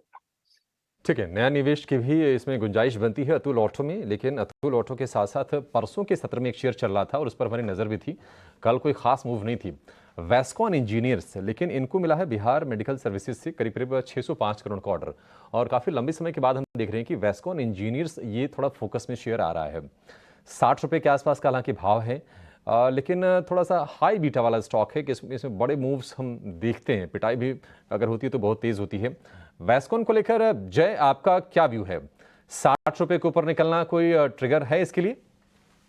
तो वेस्कॉन की पर्टिकुलरली बात करें तो मंथली चार्ट पर मैं बोलना चाहूंगा, मंथली चार्ट पर इसने 200 दिन का एक्सपोनेंशियल मूविंग एवरेज ब्रेक किया है, तो मुझे लग रहा है ये स्ट्रॉन्ग ब्रेकआउट हो सकता है मंथली चार्ट पर है, बिकॉज इसीलिए। और अभी भी एक मूव आ सकता है, मुझे लग रहा है अराउंड 80 के लेवल्स तक ये स्टॉक ले जा सकता है, इसमें कोई ज्यादा दिक्कत नहीं होगी। बट ओवरऑल कॉशियस रहना इसमें जरूर होगा। डेली चार्ट पर हम देखें तो राउंडिंग बॉटम पैटर्न फिनिश हो रहा है, और उसके ऊपर ब्रेकआउट कल के दिन में हमने देखा आते हुए। सो मूव स्ट्रॉन्ग है, ब्रेकआउट अच्छा खासा है, बट ये स्टॉक जैसे बीटा आपने बताया बीटा हाई है, तो यहाँ पर कॉशियसनेस के साथ ये स्टॉक को ट्रेड करना होगा, क्योंकि सब मूविंग एवरेज के ऊपर है। डेली चार्ट पर हम देखें तो उसका 200 दिन का मूविंग एवरेज 37 के वहां पर है, तो वो बहुत डीप है, तो डेली चार्ट पर थोड़ा हम रिट्रेसमेंट एक्सपेक्ट कर सकते हैं। बट ओवरऑल मंथली चार्ट पर इवन लॉन्ग टर्म चार्ट्स की बात करें तो 80 का भाव मुझे लग रहा है जल्दी आ सकता है ये स्टॉक में। सो ये स्टॉक में स्ट्रिक्ट स्टॉप लॉस के साथ बने रहना चाहिए है तो, और फ्रेश खरीदारी करने के लिए थोड़ा एक डिप की इंतजारी करनी चाहिए। ठीक है, वैस्कॉन पर ये व्यू। लेकिन आज फोकस में फिर से रहेंगे बैंकिंग स्टॉक्स, और पर्टिकुलरली एसबीआई पर हमें ध्यान देना होगा, क्योंकि 2-3 दिन की नरमी थी और कल ये एक्शन में लौटा, 650 रुपये के भाव फिर से पार कर गया। दरअसल सरकार एसबीआई के चेयरमैन दिनेश खारा का कार्यकाल 1 साल तक बढ़ा सकती है, ये खबरें आ रही हैं सूत्रों के हवाले से। और ये जानकारी ये भी है कि इस फैसले का जो ऐलान है अगले महीने ही हो सकता है। ज़्यादा जानकारी के साथ हमारे सहयोगी अंकुर मिश्रा हमारे साथ जुड़ गए हैं। अंकुर, बताइए क्या अपडेट्स हैं आपके पास? जी हाँ, अगर सूत्रों की माने तो दिनेश खारा नेक्स्ट एसबीआई चेयरमैन के एक्सटेंशन पा सकते हैं। सरकार इसका अनाउंसमेंट बहुत ही जल्द कर सकती है। सूत्र में यही बता रहे हैं कि सरकार इसका अनाउंसमेंट अगले महीने तक कर सकती है, क्योंकि दिनेश खारा जी का जो टेन्योर है 3 साल का वो 6 अक्टूबर को कंप्लीट हो रहा है, और सरकार चाहती है कि जो उनका टेन्योर टेन्योर है वो अगले साल अगस्त तक बढ़ा दे। ऐसा इसलिए है कि जो स्टेट बैंक ऑफ इंडिया के एज क्राइटेरिया के रूल्स हैं वो अगस्त तक का एक्सटेंशन अलाउ करते हैं और सूत्र में यही बता रहे हैं कि ये करीब करीब 1 साल का जो एक्सटेंशन है वो सरकार दिनेश खारा को एसबीआई चेयरमैन के तौर पर दे सकती है। अगर हम पूरी प्रक्रिया की बात करें तो जो फाइनेंशियल सर्विसेज इंस्टीट्यूशंस ब्यूरो है वो नेक्स्ट चेयरमैन को रिकमेंड करता है सरकार को और बाद में सरकार अपना फाइनल मन बनाती है कि किसको एसबीआई चेयरमैन बनाना है। लेकिन यहां पर हमें सूत्र यही बता रहे हैं कि जब तक सरकार इस बार जो टेन्योर एक्सटेंशन की घोषणा नहीं कर देती है एफएसआई भी अपना काम जारी रहेगा। मतलब जो करंट एमडीज हैं बैंक के उनका इंटरव्यू होगा। और अगर हम 3 एमडीज की बात करें तो यहाँ पर जो फ्रंट रनर हैं वो माने गए हैं सीएस सेट्टी जो कि बैंक के एमडी हैं। उनको माना जा रहा है कि उनके एक्सपीरियंस के आधार पर वो नेक्स्ट चेयरमैन के फ्रंट रनर माने जा रहे हैं अगर हम दिनेश खारा जी को छोड़ दें तो देखना ये होगा कि सरकार इसका अनाउंसमेंट कितना जल्दी करती है। सूत्र हमें यही बता रहे हैं कि अगले महीने तक ये फाइनल हो जाएगा कि कौन होगा नेक्स्ट एसबीआई चेयरमैन। राइट, ये अच्छी खबर है, इंटरेस्टिंग है। खारा साहब ने काफ़ी अच्छा काम किया है। अगर आप देखें पिछले क्वार्टरली रिजल्ट्स का सिलसिला और क्रेडिट ग्रोथ का भी सिलसिला देखें तो काफ़ी बढ़िया काम है और ये अगर एक्सटेंड किया जाएगा तो मेरे हिसाब से बाजार इसको पॉजिटिवली लेगा। स्टॉक थोड़ा सा टॉप आउट होके साइडवेज चला गया था, पूरा पीएसयू पैक चला गया था। पिछले कुछ 3-4 दिनों में स्मॉल पीएसयू बैंक चलना शुरू हो गए, तो अब एसबीआई पे, लार्ज पीएसयू बैंक एसबीआई खास तौर पे नज़र रखिए। एक तो आरबीआई कमेंट्री तो शॉर्ट इन दी आर्म जैसे मयूरेश ने कहा, और इस खबर से भी एसबीआई को थोड़ा बूस्ट मिल सकता है। ये देखिए 620 के आसपास टॉप आउट होके साइडवेज गया था। जतिन, जरा जोर से इस पे जल्दी से आप एक बार एसबीआई पे एक ट्रेडिंग व्यू बता दीजिए, किस लेवल्स पे एंट्री लेनी चाहिए और क्या टारगेट्स बनते हैं? क्या ये 620 दोबारा टेस्ट कर सकता है?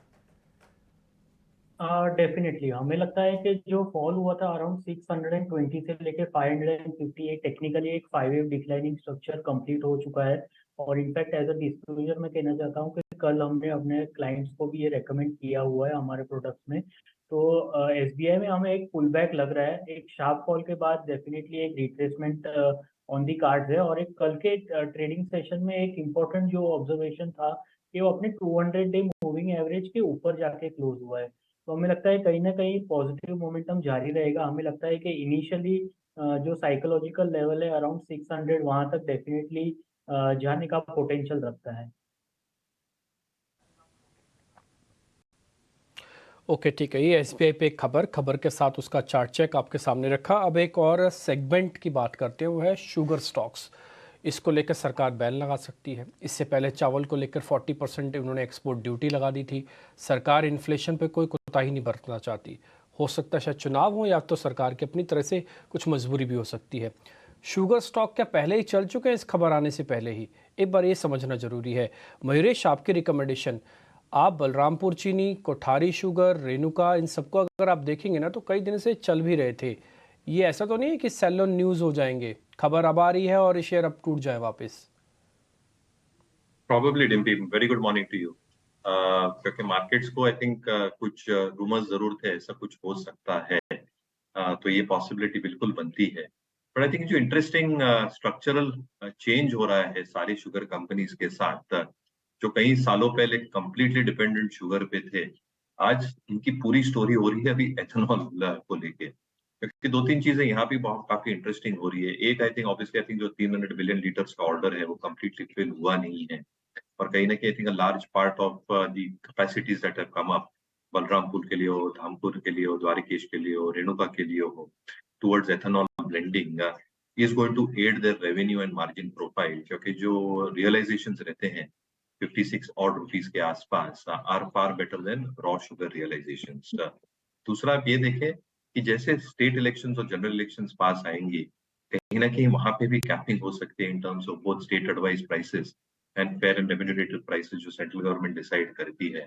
तो I think sugar part of the business in the overall balance sheet definitely शायद कैप हो सकता है, जो मार्केट और स्ट्रीट सेंस कर रहा है। The ethanol part of the business is expected to grow exponentially. और एक एवेन्यू जो इनके लिए निकल के आ सकता है गोइंग फॉरवर्ड, क्योंकि प्राज के कॉन्कॉल ने बहुत स्ट्रक्चरली उन्होंने कहा था कि एविएशन फ्यूल के वो एक लास्ट डेवलपमेंट स्टेज में है, जहां पे ethanol blending can come around 300 million on litres India में। तो एक और एवेन्यू बढ़ सकता है in terms of their distillery capacities as well as this gains steams in the next few quarters. But you're absolutely right. I think कहीं ना कहीं एक offsetting factor है जो स्ट्रीट मान के चल रहा है। ओके, ठीक है। अब एक और सेगमेंट यानी कि फार्मास्यूटिकल्स की चर्चा कर लेते हैं। एक रिपोर्ट आई है, मैक्वारी की रिपोर्ट है, वो सन फार्मा पे है। वो कह रहे हैं हम ओवरवेट हैं और हम टारगेट प्राइस सन फार्मा पे अपना 12.75 रखते हैं। शेयर अभी 1150 के आसपास ट्रेड कर रहा है। एक बार जय आपसे रिकमेंडेशन चाहिए, सन फार्मा का चार्ट जरा देख लीजिए। ये 1275 का टारगेट दे रहे हैं, 1120 के आसपास अभी हम चल रहे हैं। गुंजाइश तो काफ़ी बनती है, तो इन्वेस्टर को आना चाहिए। और एक ट्रेडर के लिए क्या कुछ सौदा बनता है? तो अभी चार्टिकली हम टेक्निकली देखें तो ये स्टॉक अराउंड 34 डेमा के वहां पर कल सपोर्ट लेके आया था। अभी भी स्ट्रक्चर तो नेगेटिव है। पिछला जो सपोर्ट था अराउंड 1126 का, उसके नीचे ब्रेकआउट दिया था, अभी भी वहीं पर है। क्लोजिंग के स्तर भी वही है। RSI, ROC, MACD हर तरफ से नेगेटिव डाइवर्जेंस दिख रहा है। बट इन्वेस्टर्स को इफ ये स्टॉक पे फ्रेश एंट्री लेनी है तो मुझे लग रहा है 1148 के बाद ले सकेंगे, क्योंकि वहां पर एक ब्रेकआउट दिख सकेगा प्रीवियस कंसोलिडेशन का। तो 1148 के बाद एक फ्रेश एंट्री लेनी हो तो ले सकते हैं। तब तक मुझे थोड़ा डाइसी लग रहा है, अनडायरेक्शनल लग रहा है। 21 डेमा के ऊपर जब ट्रेड करेगा, सपोर्ट वहां पर लेगा, उसके बाद फ्रेश अप मूव एक्सपेक्ट कर सकते हैं, क्योंकि अभी इतना स्ट्रॉन्ग चार्ट नहीं दिख रहा है यहाँ पर। ब्रेकआउट निचले के साइड में, तो थोड़ा कॉशियस रखना होगा सन फार्मा को। अभी फ्रेश एग्रेसिव बेट नहीं लेना चाहिए सन फार्मा पर। यही कहा आपने। सन फार्मा में 880 जिस दिन क्रॉस हुआ था, उसके बाद वन साइडेड रैली आई है, 20-25% स्टॉक चला है नीचे से, लेकिन नजर रखिए पुल बैक्स में। आगे बढ़ते हैं, कुछ और स्टॉक्स के बारे में बात करते हैं। जय के साथ तो बात हो गई, अब हम जाएंगे कि रत्नेश के पास। रत्नेश, SBI कार्ड पे जरा अपना व्यू देखिए। मेरा ये देखिए, पहले डिस्काउंट कर देता हूँ मैं कि ये हल्के फुल्के में ले, कृपया इसको आप बहुत ज़्यादा सीरियसली ना लें। लेकिन SBI कार्ड का सीजन आ रहा है, पूछिए कैसे? बस सेल आ रही है ना, ये सेल आ गई है, मानसून सेलें खत्म हो रही हैं, त्योहारों वाली सेल शुरू हो रही हैं। और आप देखिए ना, अगर आप ट्रैक करिए इसको ना अभिषेक, तो ये जो त्योहारों का सीजन है, अभी बकरीद होके खत्म हुई है, उसके बाद आ रही है गणेश चतुर्थी, उसके बाद आएगी ये दशहरा, दिवाली, रक्षाबंधन है, करेक्ट, रक्षाबंधन अगस्त में ही है, फिर बिहू। और आप देखिए कि ये पूरा सिलसिला महाराष्ट्र से शुरू होगा और ये फिर नीचे नीचे जाएगा, कर्नाटका बिहू, ये पोंगल वगैरह होते हुए होली पे फिर नॉर्थ में फिनिश होगा मार्च में दिल्ली में जाके। अब नॉर्थ में 6-8 महीने का तो होता ही है, जबरदस्त 6 महीने तो अगर 6 महीने का मैं बेट लूँ 840 पे SBI में 20-25% मिलेगा मिनिमम, बन सकता है, लग रहा है मतलब। और आप लंबा चार्ट देखिए डायरेक्टर साहब, लेके आइए 6 महीने 8 महीने का, हमारा पसंदीदा चार्ट आप फायर करना ही भूल जाते हैं। हाँ, ये देखिए टॉप से 950 वाला 840 में मिल रहा है। रत्नेश बताइए, इस भाव से लेंगे आप? अजय जी, बिल्कुल। SBI कार्ड का चार्ट देखेंगे आप तो इसमें एक राउंडिंग पैटर्न का फॉर्मेशन का एक ब्रेकआउट दिया था 820 रुपए पे इसमें मई महीने में। उसके बाद में इसमें काफी अच्छी तेजी देखने को मिली, जो कि 920 तक के लिए गई, क्योंकि उसके आसपास में एक सप्लाई था 950-960 के आसपास, वहां से सेलिंग देखने को मिली। अब वापस से कप एंड हैंडल पैटर्न का फॉर्मेशन बनते हुए दिख रहा है, और 200 मूविंग एवरेज का यहाँ पे सपोर्ट भी ले रही है डेली चार्ट में। तो मुझे ऐसा लगता है रिस्क रिवॉर्ड रेशियो जरूर यहाँ पे बैठेगा। तो अगर किसी को शॉर्ट टर्म लिहाज से लेना है तो 800 रुपए का स्टॉप लॉस लगाना चाहिए। जो पहला टारगेट बनेगा वो 890 रुपए का बनेगा, और दूसरा टारगेट बनेगा जो 930 रुपए तक का बनेगा। तो 800 रुपए के स्टॉप लॉस से जरूर एक शॉर्ट टर्म के लिए इसमें एक ट्रेड करा जा सकता है। तो ये हो गया SBI कार्ड का काम। एक और स्टॉक मैं डिस्कस कर लेता हूँ, उसके बाद अभिषेक आप लेके चलिए। गेल के नए मैनेजमेंट ने सेलेक्ट फंड से हल्का फुल्का बातचीत करना शुरू कर दिया। आज उन्होंने इकोनॉमिक टाइम्स को एक कमेंट्री भी दी है। और गेल जो है, अगर आप बाकी सारे PSU एनर्जी स्टॉक्स में देखें तो उतना चला नहीं है रिलेटिवली। गेल चलता ही कहाँ है अजय? देखिए ये अब अगर अभिषेक आपने ये बात कह दी ना, तो अब ये जरूर चलेगा। बताइए क्यों? यही बात NTPC के लिए बोली जाती थी, यही बात पावर ग्रिड के लिए बोली जाती थी, REC PFC। अब देखिए हाथ लिया है। गेल का हमने कई बार उत्साह बढ़ाया है कि अच्छा हम क्रिस गेल तक हमने कहा है, लेकिन वो छक्के लगते ही नहीं है। नहीं, इस बार जो है आप 170 का भाव इसको नोट कर लीजिए। डिम्पी साक्षी है इस बात के कि गेल के जो आपने एक तरह से हंसी उड़ाने की कोशिश की है लेकिन इन्वेस्टर्स की पेशेंस को बहुत टेस्ट किया, ये बात सही है, बहुत पेशेंस बहुत बहुत जबरदस्त। अच्छी बातें करते हैं अजय कि अच्छा इतने करोड़ की ऑर्डर बुक इनकी फिर भी नहीं चलता है। ये पाइपलाइन बना रहे हैं। जितने भी अच्छे ट्रिगर्स आते हैं ना सब डिस्काउंट सब देते हैं, इसमें अब्जॉर्ब हो जाते हैं। नरेश 120 पे गेल लेंगे? थोड़ी प्राइस टैग के लिए जरूर रुकूंगा, बट अच्छा लगा कि आई थिंक क्रिस गेल छक्के मारते हैं, गेल का कुछ नहीं होता है। आई थिंक बढ़िया स्टेटमेंट थी। मुझे लगता है आई थिंक दो तीन चीजें इंटरेस्टिंग हो रही है यहाँ पे। एक, इनका जो पेट्रोकेमिकल का कारोबार है पिछले कुछ तिमाहियों से obviously because of downstream prices जो एक डाउनवर्ड स्पाइरल में थी, सिंगापुर जीआरएम्स क्योंकि स्टेबल हो रही है, कहीं ना कहीं I think downstream product prices जो पेट्रोकेमिकल इंडस्ट्री गेल के लिए है through their petrochemical division, that should show signs of stability. जो ट्रांसमिशन वॉल्यूम्स हैं ये ठीक ठाक रहने चाहिए गोइंग फॉरवर्ड। जो टैरिफ रिविजन्स हुई हैं obviously I think that will add the return on equity for GAIL. And third and the most important aspect also is the investments on their books. I think जो एक large part of SOTP valuation है is also from their cross investments और जो dividend yield शायद ये company meet out करती है। तो आई थिंक थोड़ी प्राइस रेंज की राह में रहेंगे हम, but definitely I think this is one stock जो अंडर परफॉर्म किया है। और अगर डायनेमिक जैसे हम कह रहे हैं चेंज होते जाते हैं अगले कुछ तिमाहियों तक, तो आई थिंक ये स्टॉक की भी री रेटिंग। उम्मीद करें कि गेल की री रेटिंग हो, लेकिन रत्नेश जरा टॉरेंट फार्मा पर अपना व्यू दीजिए, क्योंकि लगातार ये फोकस में है। पहले तो खबर आ रही थी कि ये सिप्ला में हमीद फैमिली की स्टेक को लेकर ये कुछ पीई से बातचीत कर रहे हैं। कल एक खबर आई है कि इनकी दहेज फैसिलिटी का जो जांच है वो यूएसएफडी ने कंप्लीट कर लिया है और ईआईआर इशू किया, यानी कि establishment inspection report. Torrent pharma क्योंकि 2000 रुपये के स्तर हमने देखे, हाल फिलहाल शेयर में ऊपर थोड़ा सा नीचे आए हैं, एंट्री का मौका कब बनेगा इसमें फिर से बताइए कब ये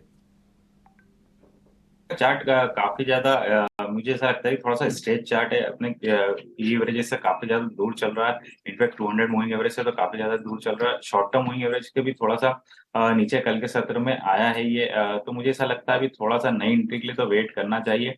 कहीं पे भी अगर इसमें एक 1850 रुपए के आसपास में काफी एक अच्छा सपोर्ट बनता है, तो वहां पे कहीं पे आता है तो एक बार एंट्री लेना चाहिए, क्योंकि वहां पे फिर आपका रिस्क रिवॉर्ड रेशियो पास में बैठेगा, जो कि बैठेगा 1810 रुपए का स्टॉप लॉस बैठेगा। तो मुझे ऐसा लगता है थोड़ा सा वेट करें, 1850 तक आने दें, तब फिर रिस्क रिवॉर्ड बैठेगा, तब फिर वहां पे एक एंट्री लेना चाहिए।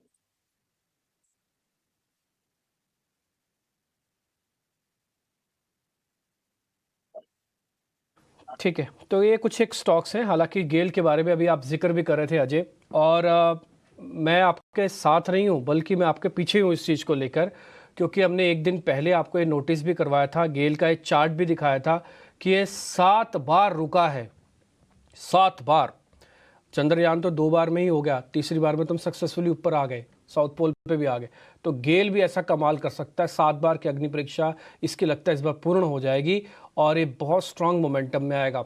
बिलीव इट, आप इसको याद रखिएगा, आज दिन को मार्क कर लीजिए। 24 तारीख को मैं आपको भी, जैसे आपने मेरे को साक्षी बनाया, मैं आपको साक्षी कर देता हूँ कि अगर ये शेयर चला तो कम से कम 20% चलने की तैयारी आप गेल में कर लीजिएगा। अगर ये चला तो कंडीशन ज़्यादा है, प्रोबेबिलिटी ज़्यादा है चलने की, तो इसलिए इस शेयर पे ज़रूर ध्यान रखिएगा एक बार जय, क्योंकि आप इस तरह के ब्रेकआउट्स बहुत ज़ोर से देखते हैं, अच्छे से पकड़ते हैं। आप ज़रा देख के बताइए, गेल के अंदर ये जो 7 बार का हमने ड्रॉ भी कर रखा है कि रेजिस्टेंस रुका हुआ है, ये पार हो जाएगा। ये लक्ष्मण रेखा है, ये दरिया है।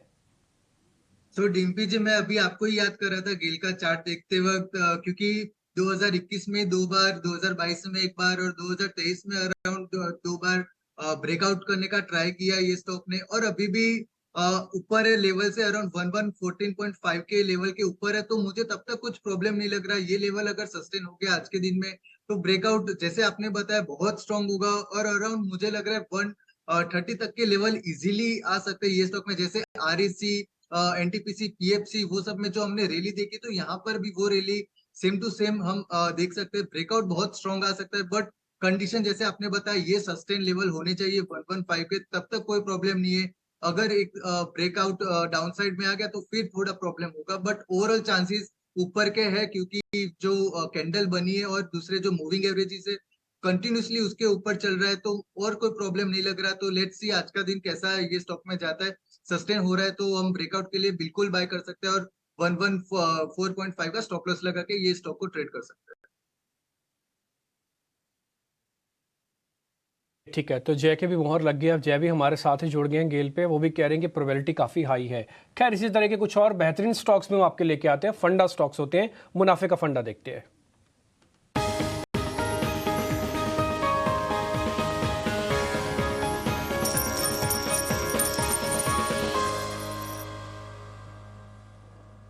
मोतीलाल ओसवाल के राहुल शाह हमारे साथ जुड़े हैं ऐसे ही कुछ बेहतरीन स्टॉक्स बताने के लिए। राहुल, गुड मॉर्निंग, आपको बहुत बधाई चंद्रयान की सेफ लैंडिंग की, और आप जरा शेयर बता दीजिए। हाय, गुड मॉर्निंग। आई थिंक जिस तरह से बाजार का सेटअप देखने को मिल रहा है, मुझे लग रहा है कि लार्ज और मिड दोनों स्पेस में अपने अच्छे खासे एक पॉज लेके बाजार वापस तेजी की और तरफ दिखने लग रहा है। तो दो स्टॉक चुने। एक है ऑब्वियसली ऑटो स्पेस के अंदर जो बेस्ट परफॉर्मर रहा है लास्ट क्वार्टर के अंदर और रिजल्ट्स के बाद भी लगातार नंबर्स अच्छे आते हुए देखने, वो है टाटा मोटर्स। हमने देखा है कि लास्ट 2 क्वार्टर से कंसिस्टेंटली अच्छे नंबर्स, मंथली नंबर्स अच्छे आ रहे हैं। जीएलआर बोलिए, पैसेंजर व्हीकल, डोमेस्टिक प्ले बताइए, या फिर हम कमर्शियल व्हीकल की बात करें, तीनों सेगमेंट में अच्छी खासी पुश देखने को मिल रही है। तो मेरे ख्याल से जिस तरह से मैनेजमेंट का ध्यान है कि जीएलआर में भी लग्जरी इलेक्ट्रिक वर्जन लॉन्च करने का, वो एक मुनाफा हो सकता है। सेकंड, आई थिंक जिस तरह से उन्होंने 6 और FY26 तक इलेक्ट्रिक कार डोमेस्टिक प्ले के लिए पैसेंजर व्हीकल में लॉन्च करने के, टोटल उनके पास 10 पैसेंजर व्हीकल इलेक्ट्रिक प्ले में हो जाएगी। Thirdly, I think commercial vehicle space जो मेरे ख्याल से पॉज था काफी हद तक, वो भी अभी मेरे ख्याल से अच्छा इंप्रूवमेंट देखने को मिल रहा है।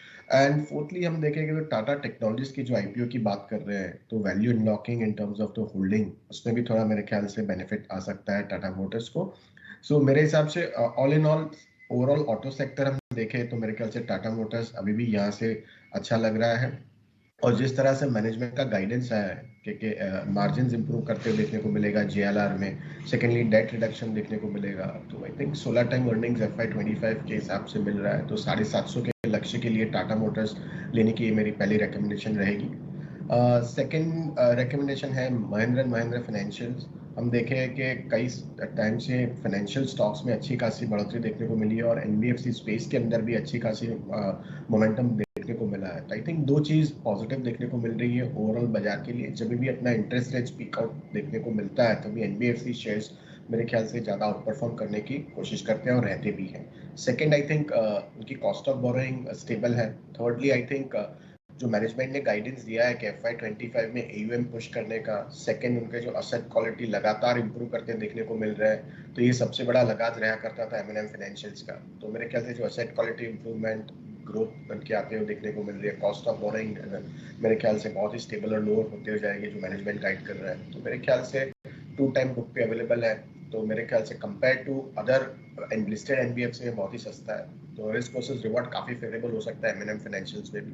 तो 350 के लक्ष्य के लिए M&M फाइनेंशियल्स भी बाय करने की मेरी राय रहेगी। ठीक है, ये 2 शेयर M&M फाइनेंशियल और टाटा मोटर्स राहुल की तरफ से। राहुल, बहुत शुक्रिया ये बेहतरीन शेयर निवेश के लिहाज से बताने के लिए। अब कुछ ऐसे शेयरों पर नजर डाल लेते हैं जो कल चंद्रयान के चलते फोकस में थे, आज भी फोकस में रहेंगे, क्योंकि कल सफल लैंडिंग के बाद निश्चित तौर पर उत्साह लोगों का बढ़ा हुआ होगा। कल हमने देखा कि L&T में 1.5% के आसपास की तेजी रही, 2700 रुपये के आसपास का शेयर ये हो गया है।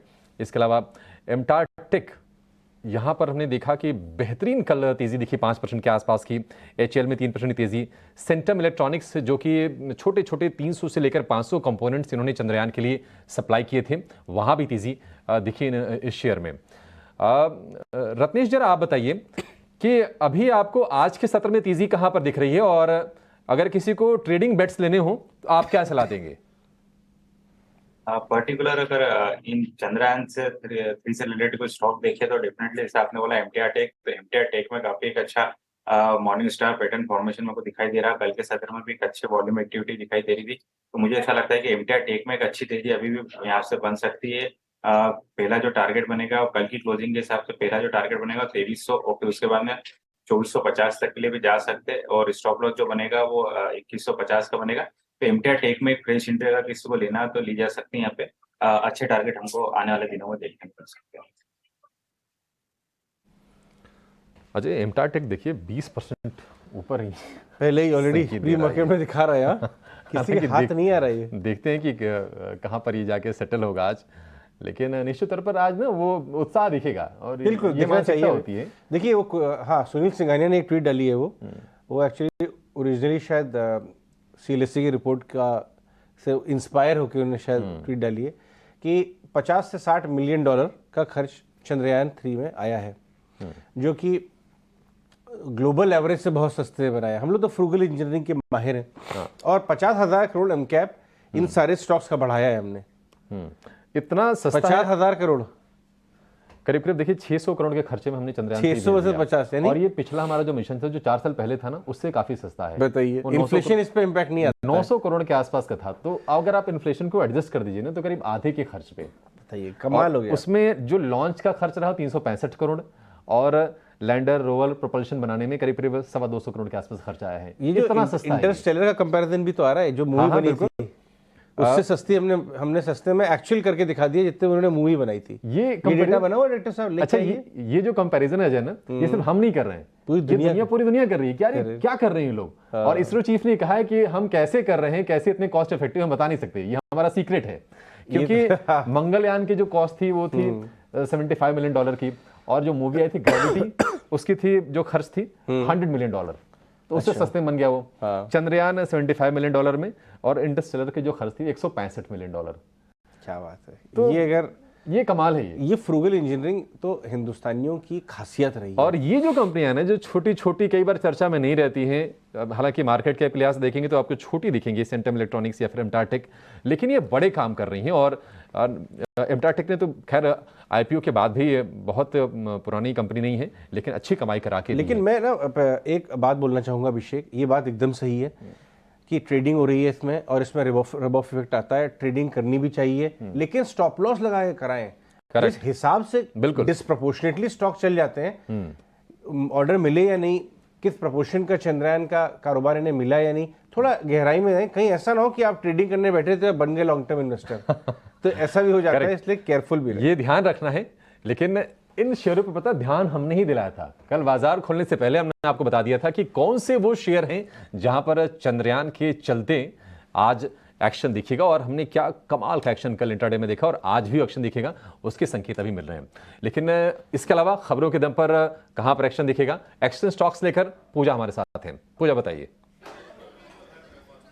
जी, चंद्रयान से जुड़े स्टॉक्स पर तो एक्शन दिख ही रहा है। उसके अलावा काफ़ी सारी कंपनी की मैनेजमेंट मीट हुई थी, उसमें एशियन पेंट से पहले शुरुआत करते हैं। उनका कहना है कि डबल डिजिट ग्रोथ हासिल करने में वो कॉन्फिडेंट है। ग्रासिम की एंट्री से इतना कुछ उनको चिंता नहीं हो रही है। क्वेस्कॉप की मैनेजमेंट मीट हुई थी और उसमें भी काफ़ी पॉजिटिव कमेंट्री निकल कर आई, और इनका कहना है कि चौथी तिमाही तक ब्रेक इवन हासिल कर जाएंगे। रेवेन्यू ग्रोथ में एक बड़ी बढ़त देखने को मिलेगी, और अपने जो पेयर्स हैं उसके सामने अगर देखेंगे तो काफ़ी अच्छा प्रदर्शन की उम्मीद वो कर रहे हैं। PB फिनटेक की तरफ से भी कुछ बढ़िया कमेंट्रीज आई हैं। उनका कहना है कि 2 से 3 गुना ग्रोथ देखने की उम्मीद है प्लेटफॉर्म कारोबार में, और पैसा बाजार में 40% से ज़्यादा की ग्रोथ देखने को मिल सकती है अगले 4 से 5 साल में। तो इस तरह के कुछ पॉजिटिव कमेंट्स आ रहे हैं, इसके चलते ये स्टॉक भी फोकस में रहेगा। वेस्कॉन इंजीनियरिंग पर भी नज़र रखें। कंपनी को करीब 600 करोड़ का ऑर्डर मिला है बिहार मेडिकल सर्विसेज की तरफ से, और अतुल ऑटो भी फोकस में रहेगा। यहाँ पर एक फंड एक्शन हुआ है जिसमें कि सोसाइटी जनरल ने करीब 1.5 लाख शेयर्स की खरीदारी की है 409 रुपये प्रति शेयर के भाव पर। ठीक है, तो ये कुछ एक्शन स्टॉक्स आपको पूजा ने बता दिया। फटाफट से कुछ ऐसे स्टॉक्स भी चेक कर लेते हैं जहाँ पे ब्रेकआउट ब्रेकडाउन जैसी सिचुएशन बन रही है। मयूरेश, ये कल अडानी ग्रुप के अंदर क्या हुआ, कुछ आपको आइडिया लग पाया? ये एकदम से सारे तेजी से शेयर टूट गए थे, 5-5, 6-6% अडानी पावर जैसा शेयर भी टूट गया, जहाँ पे तो कई दिन से तो GQG बाय कर रहा था। आपके पास कुछ इन्फॉर्मेशन, कोई आइडिया? मेरे पास कोई इन्फॉर्मेशन नहीं है, but I think markets are probably looking for जो रूलिंग आएगी और जो सेबी के आई थिंक सबमिशंस होंगे, उससे क्या निकल के आता है। तो मुझे लगता है I think that is the only part of the news that the market and street is looking for.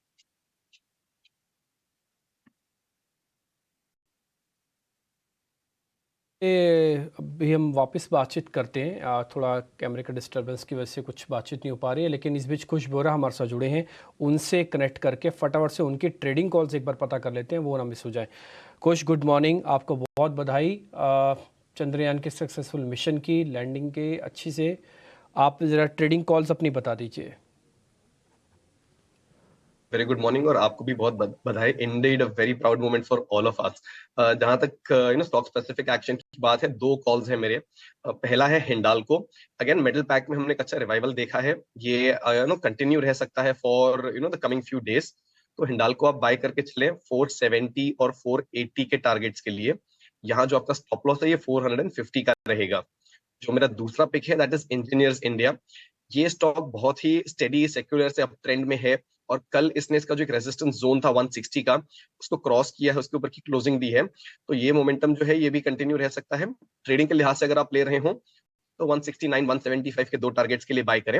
159 ये आपका स्टॉप लॉस रहेगा। एंड एज अ डिस्क्लेमर, ये स्टॉक्स हमने हमारी एडवाइजरी सर्विस के तहत हमारे क्लाइंट्स के साथ डिस्कस किए हैं। मैक्स फाइनेंशियल की खबर बताना जरूरी है। करीब आधे % इक्विटी का ब्लॉक हुआ है। मैक्स फाइनेंशियल आपको मालूम होगा, अगर आप ट्रैक कर रहे हैं 660-70 के भाव से हम आपको ट्रैक करवा रहे हैं। हर ब्लॉक जो प्रमोटर की तरफ से आ रहा है वो एब्जॉर्ब होता जा रहा है। सबसे पहले ब्लॉक में मोतीलाल म्यूचुअल फंड और बहुत सारे ने पार्टिसिपेट किया था और हर ब्लॉक के बाद एब्जॉर्ब होता गया। इस समय 920 पे मैक्स फाइनेंशियल खड़ा हुआ है। खैर खास बात ये भी है कि उसके बाद पूरे इंश्योरेंस स्पेस में एक रिबाउंड आया। मैक्स फाइनेंशियल में ज़्यादातर मैक्स इंडिया का कारोबार है। 4.5% ऊपर 920 का भाव। ब्लॉक की खबर हम टिकर पर लेके आएंगे जल्दी, लेकिन कुछ ये बताइए, इस भाव से लेना चाहिए? बिल्कुल Ajay, there isn't much suggesting कि यहाँ पे कोई दिक्कत, कोई इशू है। लेने में मोमेंटम जो है इसका बिल्कुल बरकरार है। मार्केट के साथ भी इसमें हमने इतना बड़ा कोई क्रैक या डिप नहीं आते हुए देखा है। तो रिलेटिव स्ट्रेंथ बहुत क्लियरली इसमें विजिबल है। तो मान लीजिए अगर आपको एक फ्रेश एंट्री भी लेनी हो, यहाँ पे फिलहाल जो गैप अप ओपनिंग बता रहा है 40 करीब 38 से 40 रुपीज की। इसके बाद अगर थोड़ा सा डिप मिले आपको करीब 900 890 के लेवल्स के आसपास, तो खरीदेंगे तो आपका रिस्क रिवॉर्ड रेशियो जो है और थोड़ा फेवरेबल हो जाएगा। इन दैट केस 875 ये आपका स्टॉप लॉस रहेगा। टारगेट फिर से पहला 920 और दूसरा जो है 950 का रहेगा। तो थोड़े से डिप्स का वेट करें, बट ओवरऑल सेटअप पॉजिटिव है। इक्विटी, बड़ी इक्विटी चेंज हुई है। अगर ये लास्ट ब्लॉक है जो मैं आपको बताता आ रहा हूँ काफ़ी समय से, उसके बाद ये शायद हाथ ना आए स्टॉक। इसके अंदर बड़ा सेलर थे, अनिलजीत जी खुद ही बेच रहे थे। कुछ नहीं, वो नहीं तो उनके लेंडर्स जहाँ पर उन्होंने गिरवी रखे हुए थे, शेयर प्लेज किए हुए थे, कई बार लेंडर्स नहीं बेचे। तो ये एक स्टोरी बहुत बढ़िया ट्रैक करने लायक है। लेकिन मिड कैप आईटी में भी एक ब्लॉक होने वाला है आज। बेरिंग्स का ब्लॉक आएगा कोफोर्ज में। बेरिंग्स एग्जिट कर जाएगा, 3.5% नीचे है और एक पसंदीदा कंपनी है बाजार की मिड कैप आईटी में। जय, ज़रा इसके चार्ट चेक करके बताएं। पिछले 1-1.5 महीने 3 महीने का चार्ट डायरेक्टर साहब हमारे लाएंगे ढूंढ के। लेकिन इस भाव में अगर 4-5% नीचे मिलता है ब्लॉक के सेलिंग में, तो पोजिशनल बेट लें। तो जो अभी ये भाव प्री ओपनिंग पर चल रहा है 4750, वो अराउंड 50 डे मूविंग एवरेज के नीचे ब्रेक हो चुका है ऑलरेडी। सो इफ ये अगर ओपनिंग के बाद भी ये भाव अगर सस्टेन रहा तो मुझे लग रहा है एक डीप और आ सकता है 4580 के वहां पर, जो 100 डे मूविंग एवरेज के वहां पर है डेली चार्ट पर। So if 4750 in opening sustain रहा तो मुझे लग रहा है एक डीप और आ सकता है। उसके बाद फ्रेश बेट हम ले सकते हैं। अगर ये सस्टेन हो जाता है ऊपर के लेवल्स में तो और कोई टेंशन लेने की जरूरत नहीं है। ये भाव पर बिल्कुल भी एक स्टैगर्ड वे में बाय कर सकते हैं। तो ओवरऑल ओपनिंग के बाद ये भाव अगर कितना रहता है उसके ऊपर ज्यादा डिपेंडेंट है। अभी के हिसाब से मुझे लग रहा है डीप आनी चाहिए 4580 के वहां पर। कोफोर्ज आज ये ब्लॉक डील, बेरिंग भी अपना स्टेक इसमें बेचेगा। इसके चलते हम देख रहे हैं कि कमजोरी है 2.25% के आसपास की। लेकिन एक और एक्सपर्ट प्रशांत सावंत को जोड़ लेते हैं। प्रशांत, बाजार खुलने में बहुत कम समय बच गया है, फटाफट बताइए कहां पर आप आज ट्रेड लेने की सलाह देंगे? गुड मॉर्निंग और good morning to the panel. सभी दर्शकों को नमस्कार। 2 स्टॉक्स पे जो मेरा ध्यान है, एक होगा एनएफएल, नेशनल फर्टिलाइजर्स। यहाँ पे स्टॉप रखूंगा 63 स्पॉट क्लोजिंग बेसिस। जो टारगेट में देख रहा हूँ 80 तक देख रहा हूँ। मुझे लग रहा है फर्टिलाइजर सेक्टर काफी वक्त से अंडर परफॉर्म कर रहा है, यहाँ पे एक रैली आ सकती है। नेक्स्ट पिक मेटल सेक्टर से होगा टाटा स्टील। 118 के ऊपर ऑलमोस्ट, कल 118 मान के चलेंगे ट्रेड कर रहा है। 115 स्पॉट क्लोजिंग बेसिस ये मेरा स्टॉप लॉस होगा। बहुत अहम लेवल है। मुझे लग रहा है यहाँ से हम कंफर्टेबली 124 125 तक फाइनली जा सकते हैं।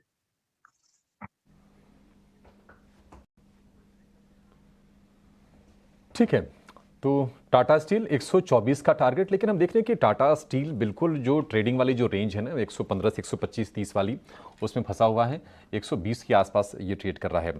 बाजार पर जरा एक नज़र डाल देते हैं। प्री ओपन के जो लेवल सेटल हुए हैं, करीब करीब 90 अंक ऊपर निफ्टी खुलने के संकेत दे रहा है। 19,535 के पास बढ़िया ओपनिंग। निफ्टी बैंक में कल हमने बहुत शानदार तेजी देखी है। 225 अंकों की बढ़त पर निफ्टी बैंक खुलेगा और आज भी पूरी तरह से बुल्स का बोलबाला बाजार में दिखेगा। कल हमने अडानी ग्रुप के शेयरों में कमजोरी देखी, तेज बिकवाली आई अचानक से आखिरी घंटे के कारोबार में। आज थोड़ा संभलने की कोशिश करेंगे। अडानी एंटरप्राइजेज, अडानी पोर्ट्स में 1% से ज्यादा की तेजी पर शुरुआत होती दिख रही है। वहीं एल&टी कल भी ये चढ़ा था शेयर 1.5% और आज भी 1% की सॉलिड मूव्स ये दे रहा है। बाजार की ओपनिंग के लिए चलते हैं डिम्पी के पास। Dimpy, over to you. ठीक है, तो खैर मार्केट स्विच ओपन कर रहा है, फटाफट से चेक कर लेते हैं कौन कौन से ऐसे शेयर हैं। पहले जरा चारों शेयर साथ ही इंडाइसिस के फ्रीज लेवल दिखाइएगा। 90 पॉइंट के शानदार बढ़त के साथ आप खुल रहे हैं। 400 नहीं, अब सीधा 500 के ऊपर आप खुल रहे हैं और ये अच्छा साइन है। आज वीकली एक्सपायरी का दिन भी है, तो इसलिए ये जो शॉर्ट्स करके बैठे ना लोगों थोड़े स्क्वीज होंगे। आज उनको डर घबराहट आएगी तो शायद उनकी तरफ से कवरिंग फटाफट आती हुई दिखे। सेंसेक्स भी करीब 250 पॉइंट ऊपर है। जल्दी से चेक करते हैं आज के पहले कुछ एक शेयर्स और साथ ही साथ कहाँ पे आज स्ट्रेंथ देखने को मिलेगी। अगर पहले मैं बड़े शेयर्स की बात करूं तो आज आपको अडानी एंटरप्राइज थोड़ा पुल बैक करता हुआ दिखेगा शुरुआत में। इसके अलावा एल&टी, अडानी पोर्ट्स, इन्फोसिस, ये कुछ एक शेयर होंगे जो आज शुरुआत में थोड़ी लीडरशिप ले लेंगे।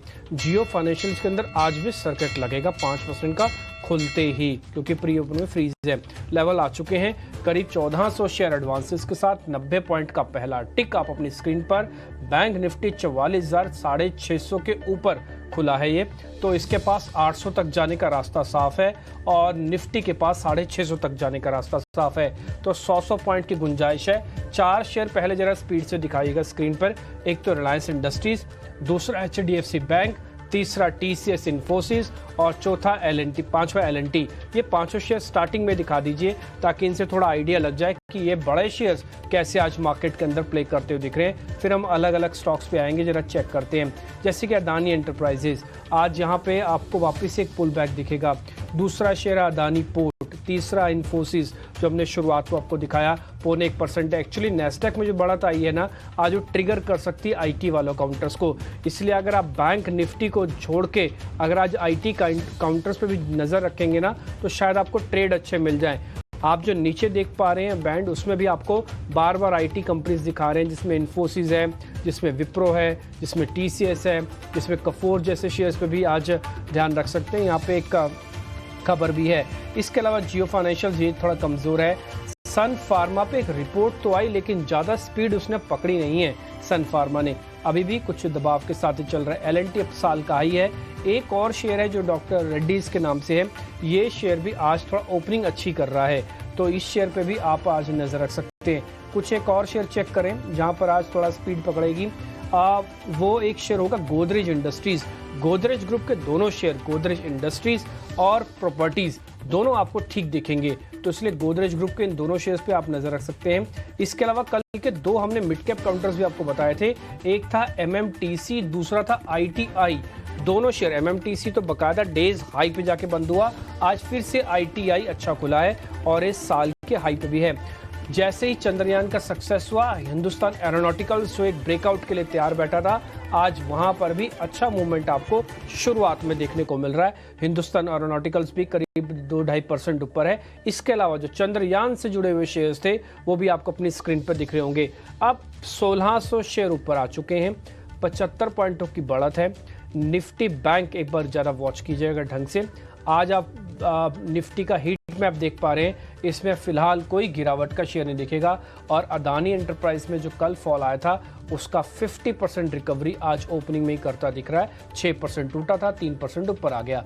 अडानी पोर्ट्स 2% ऊपर आ गया। इसके अलावा वो आप फिर से टेक काउंटर्स देख पा रहे हैं, टेक महिंद्रा, विप्रो, इन्फोसिस जैसे शेयर्स और साथ ही कुछ बैंकिंग के लगाड़ शेयर होंगे। आज एक्चुअली में हो सकता है बड़े बैंकों का दिन ना हो, आज IT कम छोटे बैंकों का दिन हो, इस पे आप क्रिटिकली वॉच कर सकते हैं। अब छोटे मझोले शेयर्स के अंदर क्या हो रहा है और मेहमान कौन से ट्रेड दे रहे हैं बताने के लिए सीधा अभिषेक के पास चलते हैं। अभिषेक, तो बाजार में हम देख रहे हैं कि अच्छी शुरुआत हुई है और आज पूरी तरह से अभी शुरुआती घंटे में तो कम से कम शुरुआती जो ओपनिंग आई है उसी ये संकेत मिल रहे हैं कि आज आईटी का दिन होने वाला है। अडानी एंटरप्राइजेज, अडानी पोर्ट्स, इसको देख के ज़्यादा आपको भ्रम में आने की जरूरत नहीं है, क्योंकि कल जिस तरह से टूटे ये शेयर तो हल्की फुल्की रिकवरी इसको कहेंगे। 2.5% ऊपर अडानी एंटरप्राइजेज आया है और करीब 1.5% ऊपर अडानी पोर्ट्स का शेयर है। इसके अलावा देख रहे हैं कि चौतरफा आईटी शेयरों का बोलबाला है, जैसा कि डिम्पी हाईलाइट कर रहे हैं। लेकिन गजब की मूव आई है उन शेयरों में जो चंद्रयान मिशन से और इसरो के अंतरिक्ष अभियान से जुड़े हुए हैं। और कल बाजार खुलने से पहले हमने आपको यह हाईलाइट करके बता दिया था कि ये शेयर चल रहे हैं। आप देखिए सेंटम इलेक्ट्रॉनिक्स, कल हमने करीब 15% के आसपास की तेजी दिखी, आज फिर से शेयर ये 13-14% ऊपर ट्रेड कर रहा है।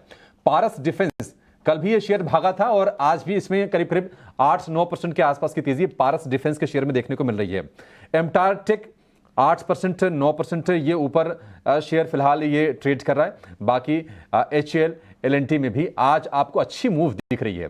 और कल सबसे पहले ET Now स्वदेश ने आपको आगाह कर दिया था कि इन शेयरों पर आप नजर बना के रखिए, ये चंद्रयान अभियान से जुड़े हुए हैं, उनके लिए कंपोनेंट सप्लाई किया है और फॉलो अप बाइंग और बहुत ही शानदार मूव्स इन तमाम शेयरों में आ रही है। इसके अलावा वेस्कॉन इंजीनियर, जिसको हमने कि हाईलाइट भी किया, अपने एक्सपर्ट का व्यू भी लिया कि 60 रुपए के ऊपर ये शेयर निकला है, क्या ये चलेगा? एक्सपर्ट ने कहा चलेगा और शेयर चल रहा है, 6% ऊपर है, क्योंकि बिहार सरकार से इनको बढ़िया ठीक ठाक ऑर्डर मिला है। इसके अलावा अगर हम बात करें तो अगर हम स्मॉल कैप स्पेस की बात करें तो जुपिटर वैगन लगातार इसमें तेजी दिख रही है। आज भी यह शेयर करीब 5% की तेजी के साथ कारोबार कर रहा है। इसके अलावा कुछ और शेयर जिसका जिक्र करना जरूरी है, लॉजिस्टिक्स में हम देख रहे हैं कि स्नोमैन लॉजिस्टिक्स में 4% के आसपास का उछाल है। डिफेंस में मिश्र धातु निगम में करीब हम देख रहे हैं कि 4% के आसपास की तेजी है। इसके अलावा मीडिया स्टॉक्स कल भी फ्लेवर में थे और आज भी हम देख रहे हैं कि चुनिंदा कुछ बाइंग मीडिया स्टॉक्स में आ रही है। जागरण प्रकाशन का शेयर करीब 3.5% ऊपर है। जी मीडिया थोड़ा सा तेजी ये भी शेयर दिखाता हुआ आज हमें दिख रहा है। चलिए आगे चलते हैं और कुछ और ट्रेड्स की बात कर लेते हैं। ओपनिंग ट्रेड्स का समय हो गया है, लेकिन उससे पहले 3 स्टॉक्स मैं आपको बता दूं जिसमें बड़े बड़े ब्लॉक हुए हैं और उसके अंदर काम हुए हैं। हमने आपको बोला था प्री मार्केट में भर के रखिए कोफोर्ज, कुछ ने बोला था, हमने नहीं बोला था, कुछ ने बोला था, और 2% ऊपर 100 रुपये आपको कोफोर्ज में मिल रहे हैं। 25% इक्विटी का सौदा हो गया और ये स्टॉक भी गेन कर रहा है। मैक्स फाइनेंशियल भी हमने आपको सुबह बोला था कि लग रहा है प्रमोटर की बाइंग है, 5% ऊपर है वो भी।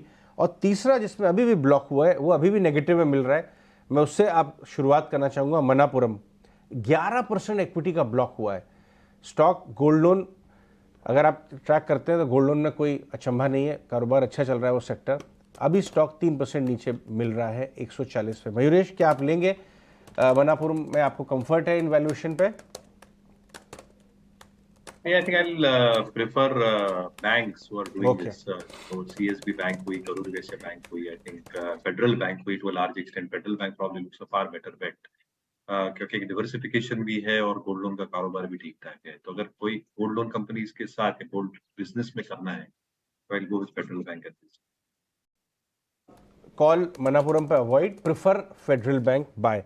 चलिए ओपनिंग ट्रेड्स का सिलसिला शुरुआत करते हैं प्रशांत सावंत से। प्रशांत बताइए आपका ओपनिंग ट्रेड क्या है? जी अजय जी, यहाँ पे मुझे सीमेंस काफी अच्छा लग रहा है, करीबन 3750 के ऊपर स्पॉट ट्रेड कर रहा है। मैं स्टॉप लॉस रखूंगा 3690, 3690, 1.5% की रिस्क होगी ऑलमोस्ट जस्ट। और जो टारगेट में देख रहा हूँ वो करीबन 3900, 3900 तक देख। ओपनिंग ट्रेड कुछ मेरे जी स्टॉक है वो है SW सोलार।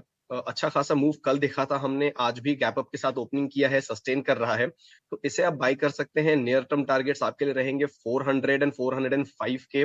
स्टॉप लॉस जो है इनको आप लेके चले करीब 388 का जो लेवल है इसके पास। Sterling and Wilson. रत्नेश आपका ओपनिंग ट्रेड? मेरा ओपनिंग ट्रेड रहेगा एमआरपीएल में काफी अच्छा कंसोलिडेशन के बाद में ब्रेकआउट देखने को मिल रहा है। मुझे ऐसा लगता है कि आज के सत्र में इसमें कहीं ना कहीं हमको 98 के टारगेट देखने को मिल जाएंगे और स्टॉप लॉस आप लेके चलेंगे 92.50 का। ठीक है किरण, आप भी बता दीजिए। इनफैक्ट एमआरपीएल पे आप एमआरपीएल, चेन्नई पेट्रो, सारे रिफाइनर्स पे ध्यान रखें। कल शाम की खबर है कि ग्रॉस रिफाइनिंग मार्जिन वापस से $12 के करीब पहुंच गए हैं और इसकी वजह से अक्सर रिफाइनिंग जो छोटे रिफाइनर्स हैं उनको फायदा होता है। तो चेन्नई पेट्रो भी डेज हाई की तरफ है। एमआरपीएल ऑफ कोर्स रत्नेश का कॉल है। लेकिन किरण आपका ओपनिंग ट्रेड? सो हमारी तरफ से बैंकिंग सेक्टर में हमें लग रहा है कि एक शॉर्ट कवरिंग जो आई है वो कंटिन्यू रह सकती है, तो इंडसइंड बैंक के ऊपर आप ध्यान रख सकते हो। इंडसइंड बैंक ने एक जो गिरावट आई थी 1370 के आसपास बॉटम बनाया 50 डेज मूविंग एवरेज के आसपास, उसके बाद इंट्राडे की चार्ट के ऊपर आप देखोगे तो क्लियरली एक राउंडिंग बॉटम पैटर्न या तो कप एंड हैंडल पैटर्न बना हुआ है जो 1400 के आसपास का ब्रेकआउट है। तो अभी 1410 के आसपास काउंटर चल रहा है, मेरे हिसाब से लॉन्ग करके जाना चाहिए। आप एक एग्रेसिव स्टॉप लॉस 1395 का मेंटेन कीजिए और जिस तरह के चार्ट पैटर्न है इंट्राडे में आप 1435 1440 तक की रैली एक्सपेक्ट कर सकते हो इंडसइंड बैंक के अंदर। तो इंडसइंड बैंक हमारा ओपनिंग ट्रेड है। ट्रेड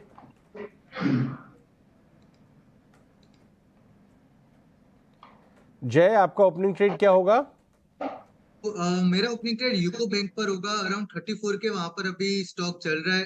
आज के दिन में अराउंड 2% का अपमूव दिखाया, ब्रेकआउट अच्छा था ये स्टॉक में कल की बुलिश कैंडल के बाद। ये आज दूसरा एक ग्रीन कैंडल बना है और आज के दिन में भी मुझे लग रहा है ये परफॉर्म अच्छा सा कर सकता है वापिस से। तो 36 का मेरा टारगेट होगा और 31.5 का या अराउंड या 32 का स्टॉप लॉस रख के ये स्टॉक में ट्रेड कर सकते हैं। मोमेंटम काफी अच्छा है पीएसयू स्टॉक्स में, इवन वीकली चार्ट पर इसमें राउंडिंग बॉटम पैटर्न का फिनिशिंग आएगा अराउंड 36 के लेवल पर। तो मुझे लग रहा है ये स्टॉक काफी अच्छा चल सकता है और अभी भी 3-4% का मूव हम देख सके।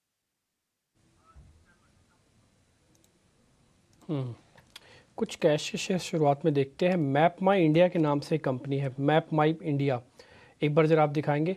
सी इन्फो सिस्टम के नाम से मिलेगी, अगर किसी को नहीं मिल रही हो तो मैप माई इंडिया लिखेंगे तो वो भी आ जाएगी। यस, ये 3% ऊपर है। प्रशांत जी जरा चेक करेंगे आप, मैप माई इंडिया एक साथ लिखना तभी आपके टर्मिनल पकड़ेगा ये।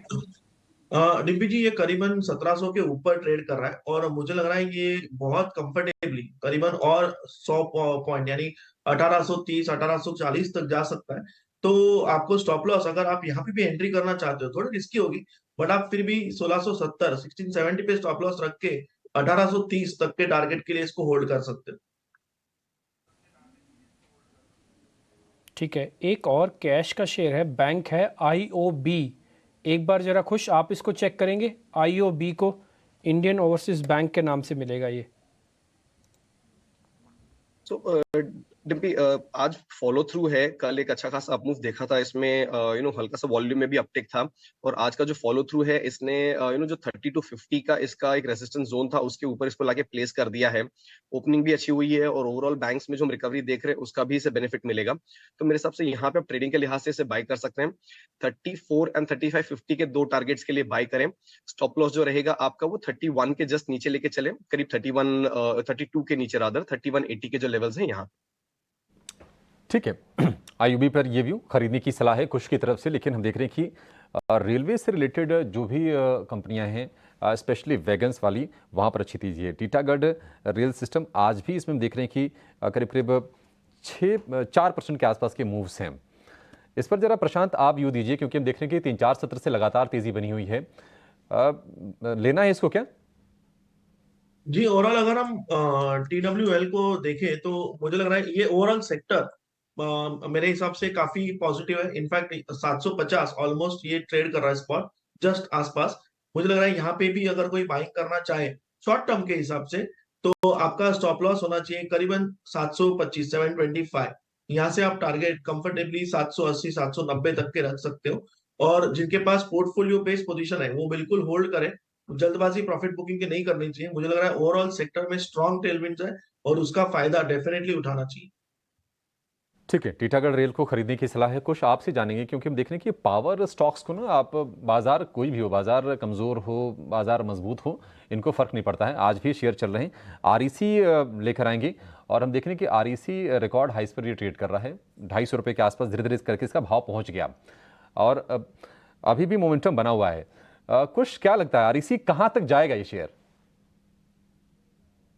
अभिषेक, देखिए जो करंट मोमेंटम है उसके चलते एक बार के लिए हो सकता है स्टॉक की जो 250 का एक लेवल है इसको भी क्रॉस कर जाए। हालांकि अगर मैं इसका ऑप्शन सेटअप देखूं तो 240 पे ही इसका बहुत ही स्ट्रॉन्ग कॉल बेस है और टेक्निकली अगर हम देखें तो ओवरहीटेड टेरिटरी में कुछ समय से ये चल रहा है। सो मोमेंटम के चलते डोंट बी सरप्राइज कि ये 255 260 के लेवल्स भी दिखा दे, बट अब फ्रेश एंट्री इसमें ऑन डिप्स ही मैं सुझाऊंगा। यहाँ पे अगर आपको 230 के करीब कोई डिप मिलता है तब बाय करें, वरना ये एग्जिस्टिंग जो पोजीशन होल्डर्स हैं उनके लिए अच्छा मोमेंटम है और अच्छा अपॉर्चुनिटी है मोमेंटम राइड करने का। 239 का ट्रेलिंग स्टॉप लॉस लगा के आप इसे राइड करें। अगर यहाँ पे और मोमेंटम गैदर होता है तो जैसा मैंने बताया 255 260 तक ये जा सकता है, but fresh entry in stretch levels पे थोड़ी सी अनवारंटेड लगती है। तो एग्जिस्टिंग पोजीशंस होल्ड करें, फ्रेश एंट्री डिप्स का वेट करें 230 के लेवल्स के करीब। तो 30 के आसपास आरईसी में बढ़िया मौका बनेगा। फ्रेश एंट्री अभी नहीं करना है क्योंकि ये शेयर बहुत ज़्यादा भाग चुके हैं, लेकिन कुछ शेयर जो अब हाल फिलहाल के हम स्टार कहेंगे इनको, क्योंकि लंबे समय तक एक सोए हुए थे हम कह सकते हैं। सुजलॉन एससीसी आज भी तेजी है। सुजलॉन का शेयर इस वक्त 52 हफ्ते की ऊंचाई पर ट्रेड कर रहा है, 22.5-23 रुपए के बीच ये ट्रेड कर रहा है। इसके अलावा एचसीसी देख रहे हैं कि 27 रुपए के आसपास का भाव हो गया है। रत्नेश, कोई और किसमें कोई ट्रेड बनता है इन दोनों शेयरों में क्या? रत्नेश जी, एचसीसी का चार्ट देखेंगे तो एचसीसी में जरूर अभी इतना ज्यादा स्ट्रेच नहीं हुआ और फ्रेश ब्रेकआउट एचसीसी ने दिया था 23 रुपए के आसपास में, उसमें फिर कंसोलिडेशन देखने को मिला, फिर वापस एक ब्रेकआउट देखने को मिला। तो मुझे ऐसा लगता है एचसीसी में जरूर एक बार यहाँ पे ट्रेड ले सकते हैं। स्टॉप लॉस बनेगा 24 रुपए का, ऊपर में टारगेट कहीं ना कहीं 30 रुपए तक इसमें देखने को मिल जाएंगे। Compare to the Suzlon HCC थोड़ा सा कम स्ट्रेच है, तो मुझे ऐसा लगता है कि एचसीसी में एक बार जरूर एक ट्रेड ले सकते हैं स्टॉप लॉस लगा के। ठीक है, एचसीसी बहुत बढ़िया 26 रुपये वाला हो गया। हम 17-18 रुपये से ट्रैक कर रहे हैं कि इसके अंदर एक रेजरेक्शन स्टोरी, कंपनी को वापस लाने की एक मशक्कत चल रही है मैनेजमेंट की। और अदरवाइज भी देसी में बोलें तो ठेकेदारी वाले जितने भी स्टॉक हैं सब में कुछ ना कुछ हो रहा है कहीं ना कहीं, क्योंकि काम इतना ज़्यादा है, चाहे वो सरकारी प्रोजेक्ट्स हों चाहे वो प्राइवेट डेवलपर्स के प्रोजेक्ट्स हों, भयंकर काम है। स्पेशली लार्ज प्रोजेक्ट्स बहुत कम कंपनियाँ हैं जो कर पाती हैं, एचसीसी उसमें से एक है, क्योंकि इलेक्शन के पहले काम भी पहले पिछले 9 साल से भरपूर काम हो रहा है। अगर आप बड़े प्रोजेक्ट्स को देखें, कभी गोंजिला पास में कोई टनल बन रही है 3-4 साल, तो इंफ्रा पे तो काम हो रहा है, बहुत काम हुआ है और मतलब इसमें कोई दो राय नहीं है। इसमें कोई दो राय नहीं है। बट हो क्या रहा था कि बड़ी कंपनियां जो बड़े बड़े प्रोजेक्ट्स ले सके वो खत्म हो गई थी, बैंकरप्ट हो गई थी मोस्टली, एचसीसी खत्म हो गई थी। अब धीरे धीरे तो मतलब कोई यकीन करेगा कि सीलिंग बनाने वाली कंपनी, लवासा जैसी एक ऑसम चीज बनाने वाली कंपनी इस कगार पे खड़ी। सीलिंग 13 साल लेट चल रहा है, बट वो अच्छा बन गया, बात तो सही है आपकी। और इसीलिए कि टाइम पे और समयबद्ध तरीके से प्रोजेक्ट कॉस्ट के अनुसार जो बना पाई कंपनियां वो सरवाइव करी, बाकी खत्म हो गई, तो बैलेंस शीट पूरी उड़ गई थी। यहाँ तक कि आप देखिए जीवीके जिन्होंने कि मुंबई एयरपोर्ट बनाया, मतलब चली गई ना हाथ से। वो कंपनी कहाँ है पता नहीं किसी को, हाथ उनके हाथ से चला गया बेसिकली। बड़ा प्रोजेक्ट। खैर कम बैक, हम लोग वापस आते हैं। जीएमआर अच्छा काम कर रहा है, जीएमआर का स्टॉक देखिए आप। कुछ स्टॉक्स में डिस्कस करना चाहूंगा। एक बंधन बैंक, जी हाँ, बंधन बैंक बहुत ज़्यादा पसंदीदा स्टॉक नहीं है, बहुत रेंज में ट्रेड करता है और ये अपर एंड ऑफ द रेंज पे आ गया है। नीचे 180, ऊपर 220-240 के बीच में। ये देखिए लंबा चार्ट लेके आइए इसको अपर रेंज में। अजय पता है एक अपडेट भी है क्या? इन्होंने लेह लद्दाख में अपना ब्रांच खोला है। अच्छा जी। हाँ, कश्मीर में भी खोले हैं कुछ जगहों पर, श्रीनगर में खोले हैं, शायद जम्मू में खोले हैं। और देश के जो 36 राज्य हैं, राज्य और यूटी मिला के 35 में इनकी प्रेजेंस हो गई है। तो ये अपनी लोन बुक जो है ना सिर्फ वेस्ट सेंट्रिक और सिर्फ वेस्ट बंगाल सेंट्रिक से अपनी छवि चेंज करके डाइवर्सिफाई करना चाहते हैं। लेकिन लोन बुक में ये डाइवर्सिफिकेशन दिखने में कुछ समय लग सकता है, लेकिन भाव में बिल्कुल समय नहीं लगता है। करंट आया, अभी पैसा बनाइए, कल आपके अकाउंट में पैसा आ जाएगा। रत्नेश बाबू, क्या ट्रेड बन रहा है इसमें? क्या इस बार ये 300 की तरफ जाएगा या बस ये अपर एंड ऑफ द रेंज में है, एक बार बुक कर लें अगर राइड कर रहे हैं तो? एक बैंक थोड़ा समय का, कौन सी बैंक का आप पूछ रहे हैं अजय? थोड़ा सा बंधन बैंक। बंधन बैंक, बंधन बैंक में मेरे हिसाब से कि एक बार अगर किसी ने नीचे ले रखा है तो उनको स्टॉप लॉस ट्रेल करना चाहिए 233 रुपए का।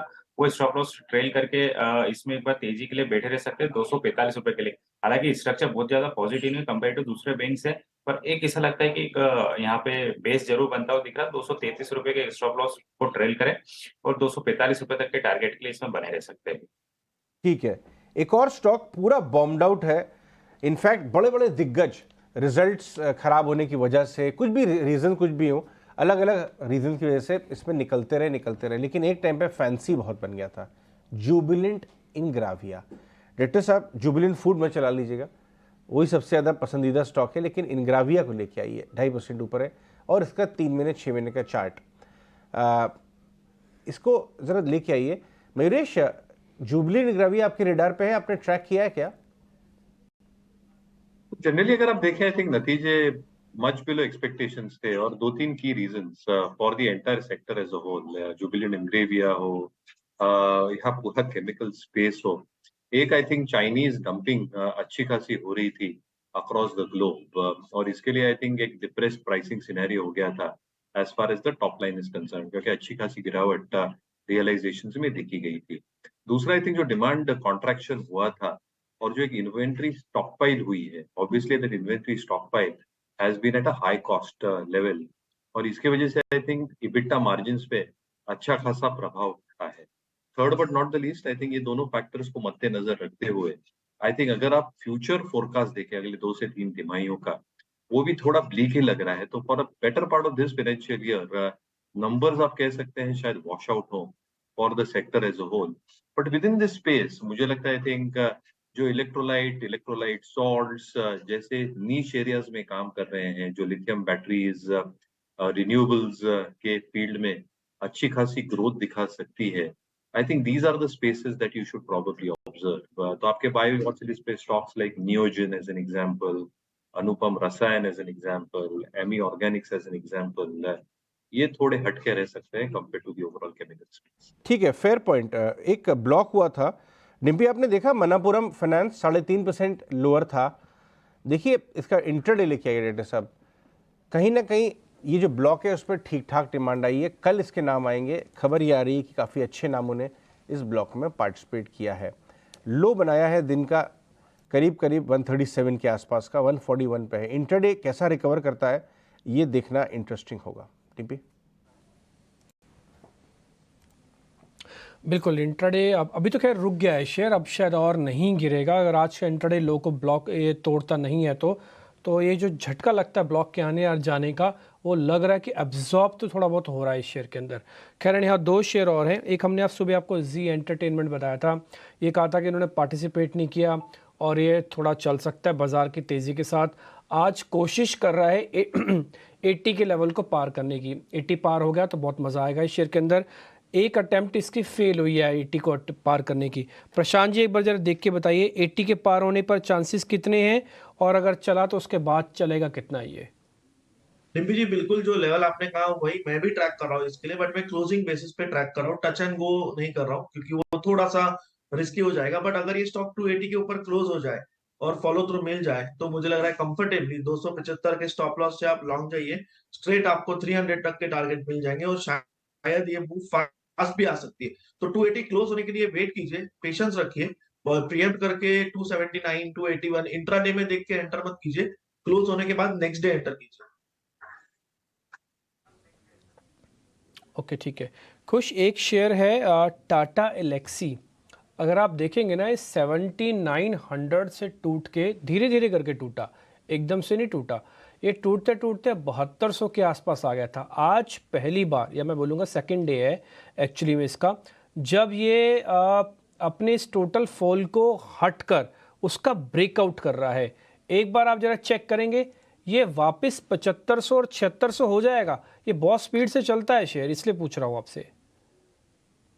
बिल्कुल डिम्पी, और देयर वाज अ टाइम जहां पे इसमें अच्छा खासा मोमेंटम था, तब भी मैं इसको क्लोजली ट्रैक कर रहा था। अभी भी थोड़ा सा रेडार से हट गया था बिकॉज इसकी जो मोमेंटम है ये थोड़ी नेगेटिव हो गई थी।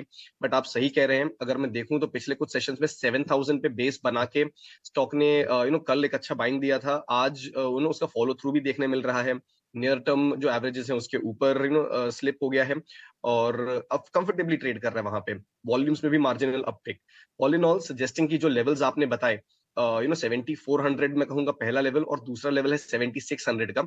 इन लेवल्स के लिए इस स्टॉक में एक फ्रेश एंट्री की जा सकती है। स्टॉप लॉस जो है इसको 7100 के पास रखें, तो यहाँ से आपके लिए जो रिस्क रिवॉर्ड रेशियो है ये भी काफी फेवरेबल है। और मोमेंटम जैसा आपने सही बताया, जब स्टॉक में आता है तो ये करीब anywhere from 2 to 500 kind of rupees jump भी दे देता है, और other 3 to 5% kind of jump भी एक दिन में दे देता है। तो हो सकता है कि ये लेवल्स आपको बहुत जल्दी देखने मिल जाए। सो ओवरऑल सेटअप पॉजिटिव है और एक कॉन्फर्मेशन भी आया है टेक्निकली, तो आप फ्रेश एंट्री भी ले सकते हैं। ठीक है, टाटा एलेक्सी पर खुश का ये व्यू, लेकिन एक बार फिर से जरा जियो फाइनेंशियल को लेकर आएंगे। लगातार चौथे दिन शेयर में हम लोअर सर्किट देख रहे हैं और कल हमने देखा था शेयर को 224 रुपए के आसपास आते हुए गिर के आज ये भाव 213 रुपए के आसपास हो गया है और लगातार ये चर्चा हो रही है कि इसका फेयर वैल्यू क्या है, क्योंकि अभी भी 15 करोड़ शेयरों के सेल ऑर्डर पड़े हुए हैं और जो बुक वैल्यू है 185 रुपए के आसपास के जो भाव हैं, क्या उसकी तरफ जाए तो लेना है, अभी वेट करना है? जिनके पास हैं वो क्या करें, क्योंकि हालांकि वो कुछ कर भी नहीं सकते जब तक ये सर्किट खुलता नहीं है। और अगर आज के अलावा कल भी अगर सर्किट लग गया तो जो इंडेक्स से एक्सक्लूजन इसका होना है वो 3 दिन और आगे बढ़ जाएगा। अभी तक ये डेट 29 की है, 3 दिन बढ़ के, लेकिन 3 दिन और आगे बढ़ जाएगा। देखते हैं उसके बाद क्या होता है। मयूरेश जी, जियो फाइनेंशियल ये जब तक सर्किट नहीं खुलेगा या फिर अगर मान लीजिए ऊपर के सर्किट अगर लगने लगे, उसकी संभावना हालांकि कम है, जब तक स्थिरता नहीं आती है शेयर में तब तक इससे फोकस हटेगा नहीं। आप ये बताइए सर कि इसको लेना कब है, लोग यही पूछ रहे हैं, एक ही सवाल है इसका बस। You are absolutely right. I think जब तक स्टेबिलिटी नहीं आती एक तो कंफ्यूजन बना रहेगा, बट आई थिंक जो एक फेयर वैल्यू एस्टिमेट लगा के रखे थे काफी एनालिस्ट ने स्ट्रीट के ऊपर, जियो फाइनेंशियल के ऊपर, ये 170 और 190 के बीच में थे, and that was with the assumptions in terms of जो भी इनका डेटाबेस है, जो एक्सपेक्टेशन है, back and integration, automation platforms जो इनके पास है, रिलायंस रिटेल जो एक ऑफलाइन ऑनलाइन मॉडल हो सकता है, which means that they will have an omni presence channel as far as digital lending and an offline lending is concerned. But कहीं ना कहीं I think जब एक डिस्कवरी प्राइस हुई थी जो काफी I think दूर थी from what analysts had probably pegged, एक वो डिफरेंशियल जरूर क्रिएट हुआ था, क्योंकि अभी तक I think there is no set model per se. I think management क्या सोच रही है, कौन से सेगमेंट्स टारगेट कर रही है, क्या पाथ है over the next few quarters और ईयर्स, ये शायद एजीएम में खुलासा हो जो अगले सोमवार को हो रही है, और यहाँ से एक डायरेक्शन मिल जाएगी मार्केट को कि मैनेजमेंट की सोच ये कंपनी को बिल्ड करने में कैसी है और कितनी सक्षमता है नंबर्स को लेके as far as the management is concern. तो मुझे लगता है आई थिंक ये 2-3 फैक्टर्स हैं। सप्लाई साइड प्रेशर्स बरकरार रहेंगे, मैनेजमेंट की जब तक हमें व्यू पॉइंट नहीं मिलती, at least hints from the AGM and a structural direction thereof, थोड़ा प्रेशर स्टॉक पे बना रहेगा। तो जल्दबाजी ना करें टू प्रॉब्लली एंटर फर्स्ट। ठीक है, जल्दबाजी नहीं करनी है और ये प्रेशर थोड़ा सा कुछ और दिन तक बना रहेगा। लेकिन हम देख रहे हैं कि आज बाजार की तेज़ी में ना पेपर शेयर लगातार चल रहे हैं। कल भी हमने तेज़ी देखी थी, आज भी आप देखिए GK paper, west coast paper के समय तमाम जो स्टॉक्स हैं वहाँ पर आज आपको अच्छी रैली दिखेगी। टीएन न्यूज़ प्रिंट, ये तमाम शेयर चल रहे हैं और कहीं ना कहीं आगे त्योहारों वाला सीज़न है, उसका इम्पैक्ट है। भाव बढ़ने की भी खबरें आ रही हैं कि पेपर थोड़े से महंगे होंगे। तो ये जरा देखते हैं कि यहाँ से शेयरों में कितनी तेज़ी है। रत्नेश, आप जरा चेक कीजिए कहीं मौके बन रहे हैं, कौन सा शेयर आपको सही लग रहा है अभी? बिल्कुल, पेपर स्टॉक्स में काफी अच्छा मोमेंटम दिखाने को मिल रहा है। इसमें एक वेस्ट कोस्ट पेपर है। वेस्ट कोस्ट पेपर में आप देखेंगे हमको 16 अगस्त के दिन में काफी अच्छा एक ब्रेकआउट देखने को मिला था। उसके बाद में कंसोलिडेशन में चले गया था, अपने की एवरेज से ऊपर भी आ गया। कल के सत्र में वापस से एक अच्छी वॉल्यूम एक्टिविटी देखने को मिली। तो मुझे ऐसा लगता है वेस्ट कोस्ट पेपर में तेजी का ट्रेड लेना चाहिए। 590 रुपए का स्टॉप लॉस लगना चाहिए। अगर इसका शॉर्ट टर्म का कोई ट्रेड लेगा, शॉर्ट टर्म का टारगेट बनेगा 650 रुपए का, तो 590 रुपए के स्टॉप लॉस से 650 रुपए के टारगेट के लिए वेस्ट कोस्ट पेपर में एक ट्रेड ले सकता है। ठीक है, वेस्ट कोस्ट पर ये व्यू। लेकिन जरा एक बार F1 वाले जो स्टॉक्स हैं उस पर नजर डालते हैं, क्योंकि हम देख रहे हैं कि GMR इंफ्रा, जैसे कि आप चर्चा कर रहे थे, 6-6.5% ऊपर ये शेयर है और 50 रुपए की तरफ, 65 मतलब लोगों को मौके मिले हैं खुलने के बाद भी। आज भी अगर किसी ने चेष्टा कोशिश की होगी तो मौका मिला है। देखिए, इसमें एक ट्रिगर भी है, पता है आपको, कल हमने एडिट मीट में डिस्कस किया था कि जो बैंगलोर एयरपोर्ट है, जो फेयरफैक्स ओन करता है उसको, उसकी आईपीओ की तैयारी शुरू हो गई है। अच्छा। और उसकी आईपीओ के जो जितने बिलियन डॉलर पे उसका आईपीओ आएगा, छोटा बेचेंगे लेकिन पूरा वैल्यूएशन जो बनेगा उसके कंपैरिजन में ये बहुत सस्ता दिख रहा है। रीरेट कर देगा इसको, तो इसलिए रीरेटिंग चालू हो चुकी है। करेक्ट। तो हमने 50 के स्तर को भी पाने में बड़ी मशक्कत की थी, लेकिन 50 का स्तर जो पार किया इसने ना, उसके बाद देखिए क्या रौनक है GMR इंफ्रा में। लेकिन इसके अलावा इप्का लैब, छोटी छोटी जो फार्मा कंपनियां ना, SMS फार्मा, लिंकन फार्मा, ये तो फिर भी बड़ी हो गई। इप्का में तेजी है करीब 3.5% के आसपास की, और वजह यह है कि इनको US FDA से थोड़ी सी राहत मिली है। कुछ इप्का जरा चेक कीजिए। आज हम देख रहे हैं कि ब्रेकआउट इसमें है, कहां तक जाएगा शेयर ये, और क्या नई एंट्री भी कर सकते हैं क्या इसमें? अभिषेक, इप्का लैब्स में फ्रेश एंट्री बिल्कुल की जा सकती है। फॉल थमा है यहाँ पे 880 890 के जो जोन्स हैं इसके आसपास, और एक रिवाइवल हम आते हुए देख रहे हैं। अभी जो ओपनिंग हुई है ज्यादा समय हुआ नहीं, less than half an hour, और हम वॉल्यूम्स में ऑलरेडी एक अच्छा खासा अपटिक देख रहे हैं। तो मेरे हिसाब से यहाँ पे एक फ्रेश एंट्री ली जा सकती है। जो इसके नियर टर्म टारगेट्स रहेंगे, ये रहेंगे 930 एंड 955 के, इन दो लेवल्स के लिए आप यहाँ पे फ्रेश एंट्री लें। स्टॉप लॉस बहुत क्लियर है, जो इसका रिसेंट सपोर्ट जोन था 880 का, इसको बना के चले। तो recovery is under way, volume pickup हुआ है, तो आप यहाँ पे भी एक फ्रेश एंट्री इनिशिएट कर सकते हैं। दो और स्टॉक लेके आइए, एक तो लेके आइए पूनावाला फिनकॉर्प और दूसरा आप लेके आइए यूग्रो। इनफैक्ट 5 स्टार भी ला सकते हैं। देखिए ये जो है ऑल टाइम हाई की तरफ पहुंच गया स्टॉक, यूग्रो भी आसपास वही है। खबर ये आई है, केयर रेटिंग की एक नोट है, वो ये कह रहे हैं कि पहली बार 4 साल में पहली बार MFI जो माइक्रो फाइनेंस इंस्टीट्यूशंस हैं उनका मार्केट शेयर बैंक से ज़्यादा हो गया है। आपने देखा होगा 50 से 60% की ग्रोथ तीनों ही नामों ने दी है। 5 स्टार ने तो अपनी गाइडेंस ही बढ़ाई है। कुछ स्मॉल फाइनेंस बैंक भी बहुत बढ़िया कारोबार कर रहे हैं। अभी उत्कर्ष बैठा था उस दिन, उत्कर्ष ने 35% की ग्रोथ की गाइडेंस दी है, और IPO के बाद भी हमने बहुत तेज़ी देखी। तो ये MFI में जो इतनी तेज़ी दिख रही है, जिनके पास MFI बिजनेस है उसमें तेज़ी दिख रही है, पहली बार 4 साल में बैंक्स को बीट कर रहे हैं। मयूरेश, इन 4-5 नामों में से आप किस में लेना पसंद करेंगे? उत्कर्ष, स्मॉल फाइनेंस, ये 5 स्टार, यूग्रो या इवन पूनावाला, कोई देखा है आपने इसमें? ये बिल्कुल। और अजय जी, मुझे लगता है आई थिंक जो बिजनेस मॉडल्स हैं इनके, आई थिंक, और जो नंबर्स इन्होंने पेश किए हैं, आई थिंक काफी लाजवाब रहे हैं।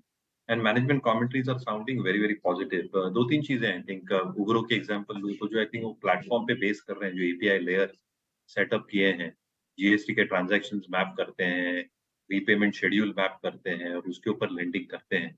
तो कहीं ना कहीं आई थिंक एक स्ट्रक्चरल वे ऑफ लेंडिंग है, जहाँ पे asset quality pressure definitely come होते जा रहे हैं।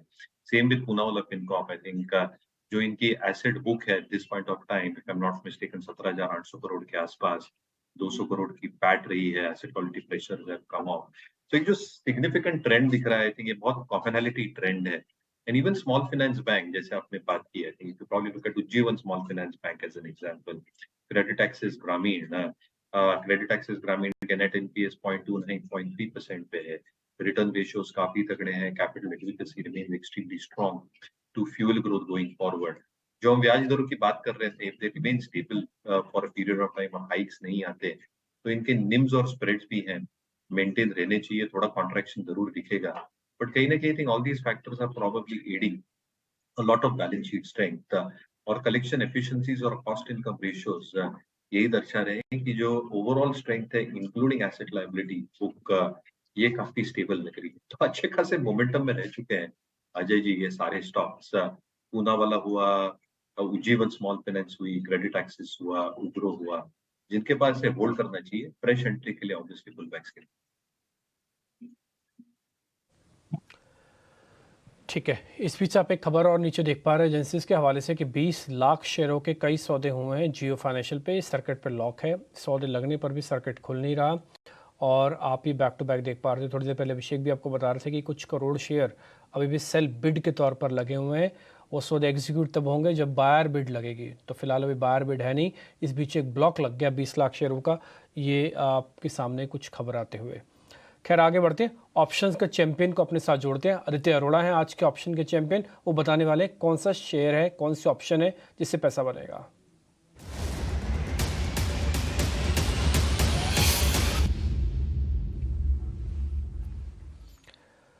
आदित्य, बैक टू बैक आपके ऑप्शंस काफ़ी अच्छी चल रही हैं, तो आप बताइए, आज तो मार्केट के अंदर काफ़ी दम है, 100 पॉइंट ऊपर निफ्टी है और बैंक निफ्टी भी अच्छा चल रहा है। कौन सा शेयर है, कौन सा इंडाइसिस आपने चुना है? Very good morning Dimpy ji, thank you. देखिए, मैं इंडेक्स से समझता हूँ कि ट्रेंड तो काफ़ी पॉजिटिव है, निफ्टी बैंक निफ्टी में पॉजिटिव व्यू ही बनाना चाहिए, पर आज मैं एक कॉन्ट्रा ट्रेड लेना चाहता हूँ। बहुत टाइम बाद मैं एक सेल का ट्रेड ले रहा हूँ। तो HAL मुझे लगता है थोड़ा सा टॉपिश लग रहा है, थोड़ा सा करेक्शन आ सकता है स्टॉक में, तो उसके अगस्त कॉन्ट्रैक्ट में हम काम करेंगे। 4,200 का कॉल बेचेंगे जो अभी 50 रुपये चल रहा है, और उसमें स्टॉप लॉस लगाएंगे 100 का और टारगेट रहेगा 0 का। तो इसमें आपका मैक्सिमम लॉस जो हो सकता है वो है 15,000 और मैक्सिमम प्रॉफिट जो है वो है 15,000। तो मुझे लगता है कि इसमें टाइम डीके मिल सकता है, क्रेडिट स्ट्रैटेजी है, और करेक्शन आएगा तो अच्छे से प्रीमियम गल जाएगा। अभी एक हफ्ता ही बचा एक्सपायरी में, तो बेरिश ट्रेड है, न्यूट्रल टू बेरिश ट्रेड है। ठीक है आदित्य की ये सलाह। एचएल की अगस्त की कॉल 50 पर बेचें। एचएल हम देखने की लगातार ये फोकस में हो और डिफेंस के सारे काउंटर्स हम देखने की लगातार अच्छा एक्शन दिखा रहे हैं। एक बार इसको रिविजिट भी करेंगे, लेकिन हम देख रहे हैं कि बाजार में अच्छी तेज़ी है। निफ्टी 130 अंकों पर है और आज सपोर्ट आज भी हम कहना चाहिए हमें, क्योंकि निफ्टी बैंक में भी अच्छी तेज़ी है। आईसीसी बैंक के शेयर में तेज़ी हो रही है। इसके अलावा इंडेक्स को सपोर्ट देने में एल&टी का भी अहम योगदान है। लेकिन पिछले कुछ दिनों से हमने देखा कि ग्रेफाइट इलेक्ट्रोड वाली जो कंपनियां हैं वहाँ पर भी शानदार बाइंग आई, और क्योंकि ये जो कंपनी है इनका स्टील के प्रोडक्शन में इस्तेमाल होता है, इसके चलते फोकस में है और कहीं ना कहीं इससे स्टील सेक्टर को समझने में भी हमें मदद मिलती है। और इस चीज़ को समझाने के लिए, बताने के लिए, आउटलुक शेयर करने के लिए एचईजी के ईडी मनीष गुलाटी साहब हमारे साथ जुड़ गए हैं, जो कि अपने बहुत ही व्यस्त शेड्यूल से समय निकालकर हांगकांग अमेरिका में रहते हैं सर आप, और आज हम स्टूडियो में हमारे साथ हाजिर हैं। मनीष जी बहुत शुक्रिया आपका समय देने के लिए। स्वागत है टी न्यूज़ पर। सबसे पहले सर आपसे ये हम समझना चाहेंगे मनीष जी कि किस तरह की डिमांड दिख रही है अगर हम अभी ग्रेफाइट इलेक्ट्रोड की बात करें तो। गुड मॉर्निंग, नमस्कार। देखिए, इसमें जो हमारा प्रोडक्ट है ग्रेफाइट इलेक्ट्रोड, ये यूज होता है electric arc furnace steel making में। और जिस तरह से डीकार्बनाइजेशन के एफर्ट्स चल रहे हैं, मैं एक बात बताना चाहता हूं कि steel industry alone contributes 7 to 8% of all global carbon emissions. तो इसमें जो इलेक्ट्रिक आर्क फर्नेस है, there is a cleaner way of steel making. इसके जो एमिशंस हैं जो 1/4 होते हैं ब्लास्ट फर्नेस के कंपैरिजन में। तो जैसे जैसे the world is going towards decarbonisation, हमारे प्रोडक्ट की demand medium to long term बढ़ती ही जाएगी। क्योंकि अब जैसे अगर हम चाइना को एक्सक्लूड करके देखें तो जो इलेक्ट्रिक आर्क फर्नेस का प्रोडक्शन 44% ऑफ टोटल स्टील हुआ करता था एक्स चाइना 2015 में, वो आज 50% हो गया।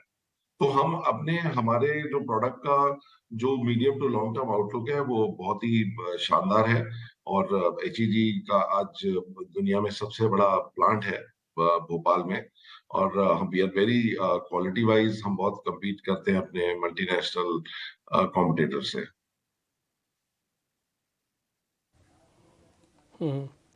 गुलाटी जी, ये बात तो बिल्कुल ठीक है, क्योंकि मैंने आपकी कंपनी के बारे में काफ़ी पढ़ा है और कुछ दिन पहले हम एक ऐसा शो बना रहे थे जिसके अंदर हम कुछ इन्वेस्टमेंट्स वाले शेयर के बारे में जिक्र कर रहे थे। तब मेरी एंकर ने मेरे से पूछा कि आपको शेयर देना चाहते हो, तो मैंने कहा एचईजी को आप ले लीजिए, वो टेक्निकली भी अच्छा और कंपनी भी अच्छा। तब मैंने आपके बारे में बहुत अच्छा पढ़ा। लेकिन जब मैं पढ़ रहा था आपकी कंपनी के बारे में, अच्छी चीज़ तो बहुत थी, चैलेंजेस थोड़े कम दिख रहे थे मेरे को। आप किस किस चैलेंजेस को फेस कर रहे हो वो आप बता दो सर, ताकि उसको हम थोड़ा अपने जब ट्रेडिंग कॉल लेते हैं या इन्वेस्टमेंट लेते हैं ना, तो वो अपने माइंड में रखें। कोई चैलेंजेस जिसको भी आप फेस कर रहे हो? देखिए, ऑनेस्टली स्पीकिंग, जो हमारे जो चैलेंज हैं वो they are limited to only next 2 or 3 quarters। वो भी इसलिए बिकॉज जो ग्लोबल अभी डाउन टर्न है, रिसेशनरी प्रेशर्स है, इन्फ्लेशन है, उसकी वजह से अगर हम पिछले Jan to June steel production को देखें 23 एंड कंपेयर करें पिछले साल से, करीब 4% स्टील के प्रोडक्शन में गिरावट है। उसकी वजह से अभी हमारे ऊपर कम से कम 1, 2, 3 क्वार्टर तक प्रेशर बना रहेगा। बट जो मैं बोल रहा था कि मीडियम टू लॉन्ग टर्म जो इसका आउटलुक है, जैसे हम देख रहे हैं कि नई electric arc furnace capacities actually जमीन पर आ रही हैं। जैसे अगर यूएस और यूरोप को ही अगर मैं कंबाइन करूं तो इसमें करीब 60 मिलियन मेट्रिक टन तो वो पब्लिक डोमेन में वो नाम है, जो फैक्ट्रीज जो प्लांट्स लग रहे हैं। तो इसमें हमारा जो चैलेंज है, it is just has to go over these 2-3 quarters, और इसका 24-25 ऑनवर्ड्स तो इसका हाईली पॉजिटिव आउटलुक है। और चूंकि ये ऐसा सेक्टर है, इसमें नए प्लेयर आने में बहुत समय लग जाता है। ऐसे देखिए कि पिछले 50 साल से जो कंपनीज थी जो वेस्टर्न वर्ल्ड में, आज भी वही कंपनी चली आ रही है। नया एंट्रेंट इस बिजनेस में नहीं घुस पाया बिकॉज एक हाईटेक प्रोडक्ट है, टेक्नोलॉजी जैसे हमें फ्रेंच से मिली थी। अब तो इस तरह से इस चीज में जैसे बहुत सारे प्लेयर आ जाएंगे और बहुत खराब हो जाएगी मार्केट, ऐसा हम नहीं समझते। काफी टाइटली कंट्रोल्ड इंडस्ट्री है। टेक्नोलॉजी कुछ ही लोगों के हाथ में है जिनको बनानी आती है। हमारी भी अब 50 ईयर ओल्ड कंपनी हो गई है, तो आज हम बहुत एक एस्टैब्लिश प्लेयर हैं। तो आई थिंक हमारे लिए सिर्फ जो एक पेन है वो 2-3 क्वार्टर्स का, और उसके बाद तो इसका काफी फेवरेबल आउटलुक है। जैसे electric arc furnace steel making, हम समझते हैं कि 3% CAGR की ग्रोथ देगा आने वाले डेकेड और 2 में। ऑलराइट गुलाटी जी, बहुत बहुत शुक्रिया आज हमसे बात करने के लिए और अपने बिजनेस के रोड मैप को शेयर करने के लिए।